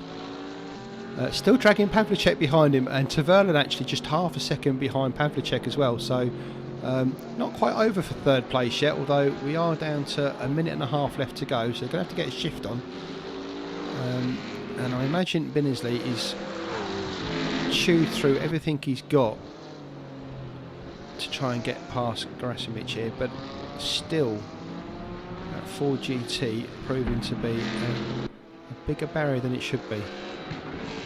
As Stoffmill just comes through the final chicane to start his last lap. It will indeed be his final lap. And goes across the line now. Good timing. So I've kind of run out of words for Mike, and we'll get to that when we do the driver interviews very shortly. Yeah, we'll tell him that he can have another break if he wants. No, it's good to see him back. Good to see that stealth Corvette back in our camera lens, and great to see him doing what he does best. Fantastic drive again from Mike. 47 seconds ahead of Arella. Obviously the guys behind have had various issues with disconnects and stuff, so we've been a little bit closer than it possibly is at the moment, but take nothing away from Mike here. His drive has been virtually inch perfect. As you can see there, his lines. I was going to say, if you ever can sit behind Mike and take a note of his lines, you could do worse, but you'd only be able to sit behind him for about 2 corners, then he'll be gone. So this is probably the best way to watch him. And that lap we put on earlier, take note of that, because that will give you the lines as exactly how to take Zolder. But he comes down to the final chicane, round 6, his 5th victory. Obviously after missing that last round. But Mike Stoffmill takes the win in that Callaway Corvette. Good race, Mike. Well done, as always. Did I just see a car cross the line there and the AI not completely freak out? I think I just dobbed the camera away quickly before it did. Binnisley has had an incident at the hairpin. I'm not sure what happened there.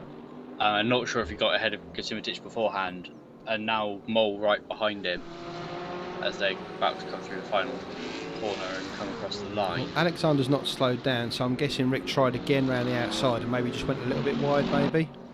Or just hit the curbing a little bit. There's some smoke on. That's more like what the AI does. That's what we love. So those guys have finished, obviously being lapped by Mike. Still going round his Ralph. He's just come out to finish now. So Ralph is just taking the final couple of corners here for second. And Geed might be in a bit of trouble here. Pavlicek is caught right up this lap. So you get Keed, Pavlicek and Taverlan. You can see right behind Pavlicek. This could get messy. This could get very messy. Oh, there's massive contact. Oh, and through goes. There goes Taverlan. Pavlicek going to cover in front of Geed. He should give that position back. Yeah, Geed flashing like crazy there. Pavlicek giving the position back.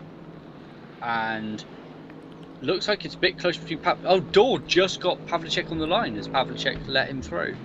Let him through as he was letting Geed through. So Dor, after his incident, snapping up a P5 there. Instant pack race there. Pavlicek, a victim of his own aggression there as he dropped back 2 places in that final corner. Cost Fabian Geed a podium there as Taverlan just went through, missed the wreckage and got himself onto that bottom step of the podium. So congrats to Mike Stoffmill as always. Run away with that race. Ralph Varela, I'll say a lucky second. He drove really well today, but obviously Max with that disconnect cost him that second place. Taverlan lucky to get on the podium there for third, but a good drive nonetheless. Getting in fourth. David Dor just stealing that 5th place from Pavlicek. Metcalf and I think I saw Fillingham up there as well before the game just disappeared. Fillingham, Gasimitich, and I didn't see who was in 10th to round out. I think it was obviously Mole, Raneg and Binnisley as well, so there we go. Radek just confirming in the Discord that actually he was focused on the BMW behind him and outbraked himself into the back of Geed at the end of the thing. As we've got Mike in the waiting room. Already? Shall we? Or he's fast. What can I say? He's pretty quick, isn't he? Mike, nearly as fast to get into the waiting room as you are to take the corners on the track. How was it? Easy? Well, if you have a minute ahead of the second guy, right? Congratulations, Mike. We missed your last race. What happened last race? You had the family commitments? My sister's birthday, so we just had a Happy dinner and birthday stuff. to Miss Stoffmill then. Well done. Yep, that was a good night. So she couldn't attend, but came back today. Any incidents tonight? Decent race? Sorry, Ethan. I keep cutting over you, mate. I do apologise. Oh, I'm not important. Don't worry about it. No, I don't really have anything interesting to say about tonight, really. It was just driving laps. I don't know what to say. quick as always. I think you're quite the only person in the 128s today, so that was very good to see. But as always, I think you had some 28s behind me in quali, right? yes, there's a few of you on 28s, but I think you're the only one in the race trim that did a 28 today. Mm-hmm. I'm running out of words to say to you, Mike, to be honest. I mean, every race you seem to just be inch perfect. I mean, those curbs today, we went on board with you for one full lap to watch your lines. And you were just taking so much more of an aggressive line over those curbs, especially in the first chicane. I mean, it's just if you're comfortable, right? And the Corvette is it's quite a chunky car, so it doesn't really mind the curbs all that much. Can't really take it as aggressively in a Porsche or an Audi, for example. So it's just I'm just super comfortable in the Corvette. It's probably not the quickest car out of the 8X, but if you're comfy, then you can drive to the limit on every single lap, and that's going to pay dividends, right? Ethan? Yeah, absolutely. Being comfortable is one of the most important things there. Obviously, unfortunate for many of the guys. I'm not sure how much you were able to pay attention to what else was going on, but a lot of disconnects. Any fear of that from you? Or because it definitely seemed to be the amount of disconnects we had, I don't think it was necessarily their side, if you get what I mean. I think it was very much server side. I know Race Room also running their major ranked server tonight, wasn't it? The endurance race at Spa. So any fears for you on that end, or any blinking? No, I didn't really notice anything. It's just a roll of the dice, isn't it? Like a couple of races a year, you disconnect, and that's just the mechanical failures that you experience if you're racing virtually instead of with a real car. So unfortunate for the guys. It's hard to see Max lose a second place that he fought hard for today in the last 2 laps or something, and then a couple of others, Jack Capoletto, I think, DC'd, Kuchereg, a couple of others. I can't really tell right now. Nemanja was running in fourth. It's probably his cleanest races he's had so far this season. He dropped out, so I know he's a bit cheesed off with it all, I think, at the end of the day. Oh, yeah, it's a shame. It would have been fun to see his Bentley up there in the top 5 at least. He definitely has the pace. He just hasn't had any luck, or maybe he has made some mistakes in the past races, but he definitely hasn't had luck, I think. Yeah, he's not really had the rub of the green. Ethan did mention in the stream that he literally puts like maybe a wheel onto the gravel. And he just seems to come off the worst out of it. Like in the first race, turn 1, he put himself in the wall there. He just seems to be just that a little bit unlucky. And today he found himself in clean air, running in fourth, and then he just disappeared from the timing screen. So yeah, that was a bit of bad news for him. You missed the last corner incident. We had Fabian was on the bottom step of the podium after all the disconnects and going into the last chicane, and Radek Pavlicek literally just ran him straight into him and off the road. So Fabian lost his podium and gave it up to Christoph at the end, Mr. Taverlan. So congrats to Christoph for his first podium in racing, I think, right? Yeah, good race from Christoph. Made a couple of errors at the start of the race, but kept it all together and made it through. So yeah, Mike, like I said, I'm running out of words to say to you about just how good your quality of driving is and your performance is. So I was just saying at the start of the stream, I'm trying to put a little like montage together of you because I think you're going to run away with the Drivers' Championship for this. And I've started preparing already, but trying to find you any sort of footage of you battling with cars is really difficult. So if you could slow down the next race for the first few laps, just so I can get some footage, I'd really appreciate it. Tell you what, maybe next race. Where's the next race? Czechoslovakia, right? Yeah, Autodrome Most. Maybe I'll pit early so I can do some battles. Good or something. man, good man. There you go. It'll be worth it, I promise.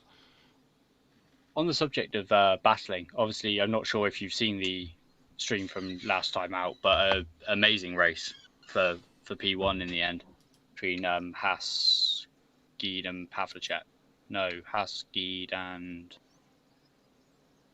damn it, God, it's completely gone. It was Ralph, wasn't it? Yeah, Ralph Varela. We'd really love to see that again. Are you planning on missing any more races, or is that your one and done for the thing, and you're just going to romp away with it now? I'm not sure. We'll see, because I'm quite excited about Autodrome. It's quite a fun track to drive with GT3s, I find. Maybe I'll miss out on Road America. I've already bagged the championship, but then give others a so they don't have to worry about me and just can go for first place. So on the race route, on the ranked service, Mike, do you tend to punish those quite a bit, or do you give them a miss, or do you actually try for those new race room events they've got going now? I haven't actually been on ranked events for like a couple months, maybe half a year or something. So what's your main sort of racing that you do then outside of RRLeagues? It's just a couple of other leagues really. So it's like OVRC you might have heard of. Some pretty old school race room guys that now have some ACC races as well. I've been with ESR for a long time, and then every now and then I try to qualify for the esports competitions, right? So this like Monday this week I did the Electro Koopa, for example. What's my that like to team- drive? Oh, it's difficult. It's really, really difficult. Is that the It's so, gearless it's so one? So it's torquey. just a start, literally stop and go. Has it got gears? It has like two modes. So one is like a mode with recharge on braking and coasting, and other one doesn't. Right. But yeah, you don't actually shift. So And how does the power work for that? Do you have to literally gamble on your power throughout the race? You have to control it, or are you literally full beans all race? well, it's like 3 10-minute races, and if you go full blast, you don't quite make it. At least on Suzuka, you don't. So you have to be a little bit strategic with where you lift and coast a couple times for the race. Otherwise, you're just not quite going to make it. So a little bit more to think about. Sorry, Ethan, go on, man. I'm just going to bring in the luckiest guy in race room tonight, Christopher Taveran. Chris, what happened? I mean, we saw it, but what happened from your point of view? Wow, that was crazy. I mean, that's one way of putting it. Yeah. Well, me and Pavlicek, I think he had a problem 15 minutes left or something. So he was in front of me. So me and him was actually very close with pace. So we catched Fabian and David, I think. But yeah, the last lap, I was hoping for, like, when this track, when you try to overtake, it's most likely going to be incident. So yeah, I had a good run out of the second to last corner, and I was trying to get on the inside of Pavlicek, but he closed the door, and well, I just stayed behind, and I guess he braked a little too late and then hit Fabian there. But yeah, that was crazy. Absolutely picking up a very lucky third place there, have to be said. You showed good pace throughout. We'd noticed about halfway through, third of the way through, something like that you had a bit of damage. We didn't see you drop down the timing screens at all, so we're assuming that was just server damage. Is that what that was, or did you have a little bit of a knock somewhere? Well, I lost it into turn 1. I went on a gravel and then spun in the second corner. But I don't think anyone hit me, so it was just a gift. Just a gift from the server. Gift from the connection gods. Yeah. Yeah, exactly. Sorry guys, I'm just gonna hop in bath if you don't mind. No, that's fine. Cheers, Mike. Good. So Mike's off. Yeah, so you just basically drove through the wreckage there for your podium, Chris. That's a decent finish there at the end. Yeah, thank you. Yeah, like, it's my third or fourth race in race room, so I was hoping for a top 10. The qualifying was pretty good, so I knew I had a pace, but I'm struggling to keep like consistent and to not make any mistakes. It's very easy in a race room, I find. So and as you found, probably as you had gravel on your tyres off the turn 1, and in turn 2 you're virtually a passenger if you try and push it there, aren't you? Yeah, for sure. It's like an ice ring, so I don't know about that, but you just need to stay off the gravel. What happened at the pit stop as well? We saw you come in, pretty sure it was you, and completely botch it. What happened there? Yeah, I didn't take any notice where my pit box was, so I had to reverse and go again. Well, it's good to see you picking up, we believe, your first podium in race room. Since you've only done 4 races, it seems likely. Yeah, for sure. I'm very happy with that. If it makes you feel better, Christopher, you weren't the only person that botched their pit stop today. Quite a few of them missed their pit box, so it wasn't just you. Box, yeah. Okay, that's good. It was very much an instant-filled race. It was really enjoyable to watch, and thanks for being a big part of that with battling throughout the field and Congrats on your podium. sensational podium at the end. Yeah, thank you, and thank you for commenting. It's a pleasure to watch it back. So yeah, thank you guys, and yeah, a bit lucky there, but it was awesome to push with David Doran, Pavlicek, and Pavel or Fabian. Yeah. Thanks, Chris. That's really kind of you to say so. And I'm glad you enjoy watching it back. We do try and make it as entertaining as we can for you. But again, congratulations on your podium, mate, and well done. Cheers. Thank you very much. So I guess we leave it there then. We do. 3/4 of the way through the season. We got 2 left to go: Waterstrom, Most, and Road America. Yeah, I was going to say Mike confirming for us that it's Road America for round 8. I was correct again. Look at that. Yeah, so we got another Like a broken watch, mate. Yeah. Twice a day. Yeah, we're here all week, guys. We're here all week. Oh, absolutely. So yeah, welcome to the 484-hour stream of Zolder. I'm sorry you missed the Discord chat tonight. We normally chuck it on the end of the stream, but we've had various issues tonight, which again you haven't noticed and haven't seen. But we couldn't get the Discord chat up for you, which is probably just as well because the man is still throwing things and kicking kittens. So we're probably good job we didn't put it on there. But apologies you didn't see the chat. The drivers, as always, having a good old discussion in Discord. As Ethan said earlier, if you want to come along and see that, jump on the forum, www.rrleagues.com. Register on there, get your Discord link, drop into Discord. You don't have to be a driver. You can just come and be a fan, be a groupie, and come and see all the guys and have a chat to them. And yeah, and like Ethan said earlier, if you have got a wheel or even a gamepad and you fancy a drive, come and again register on the forum, drop in. We'll give you a quick going over, make sure you can know what you're doing. And you can join us on our next race. Absolutely, it's been lovely to do this again with you, Martin. As always, mate. You make my weekend. You make my weekend. You make my week, my fortnight, even. I know, and I know you know. Anyway, should we leave it there before it gets all rosy and Jim? Yeah. Yeah. Before we get past the watershed, yeah. Indeed. Guys, thanks again for sticking with us for a couple of hours there. I hope you enjoyed that race. Incident packed right up until the final corner. Mike Stoffmill again taking a victory at 5 out of 6 or 5 out of 5 for him. And I'm sure Ethan will update us on the championship as we go into the next round. But it's all pretty close behind. Max and Nemanja both with disconnects today. We lost a lot of points there. Could have picked up a few. But that's just tightened the whole field up even more. Anyway, we'll see you back in 2 weeks' time. For round 7. In the meantime, don't forget we will be broadcasting the Audi TT Championship on that's the next Sunday, isn't it? We've got the Green Hell on Sunday. How can I forget that? Around the Nordschleife. No, we've already had October's Green Hell. October's Green Hell was at the beginning of the. So what's this Sunday then? Is it TTs? It's Audi TT, yeah. It is a TTs. Okay, so TTs are this Sunday. That'll be broadcast live on our channel. Next Wednesday is the GT4 Championship from the ACC, and then we've got the Nordschleife. Is that right? Yeah, I know you want 3 Nordschleife rounds. I just want everything at the Nordschleife, mate. Just. Yeah, I'm going to go before I cream myself. Past the watershed now. Nordschleife is the 8th, yeah. Anyway, again, guys, thanks for watching, and we'll leave it there. Thanks again. Ethan, thanks again for getting me out of all the shit you always do. Appreciate it. Thank you very much. Have a good night, guys. Take care. See you later, guys. I need to find the end stream button because, as always, I can't find it. Where are we? There we go. See you later, guys. Thanks again. And we're out.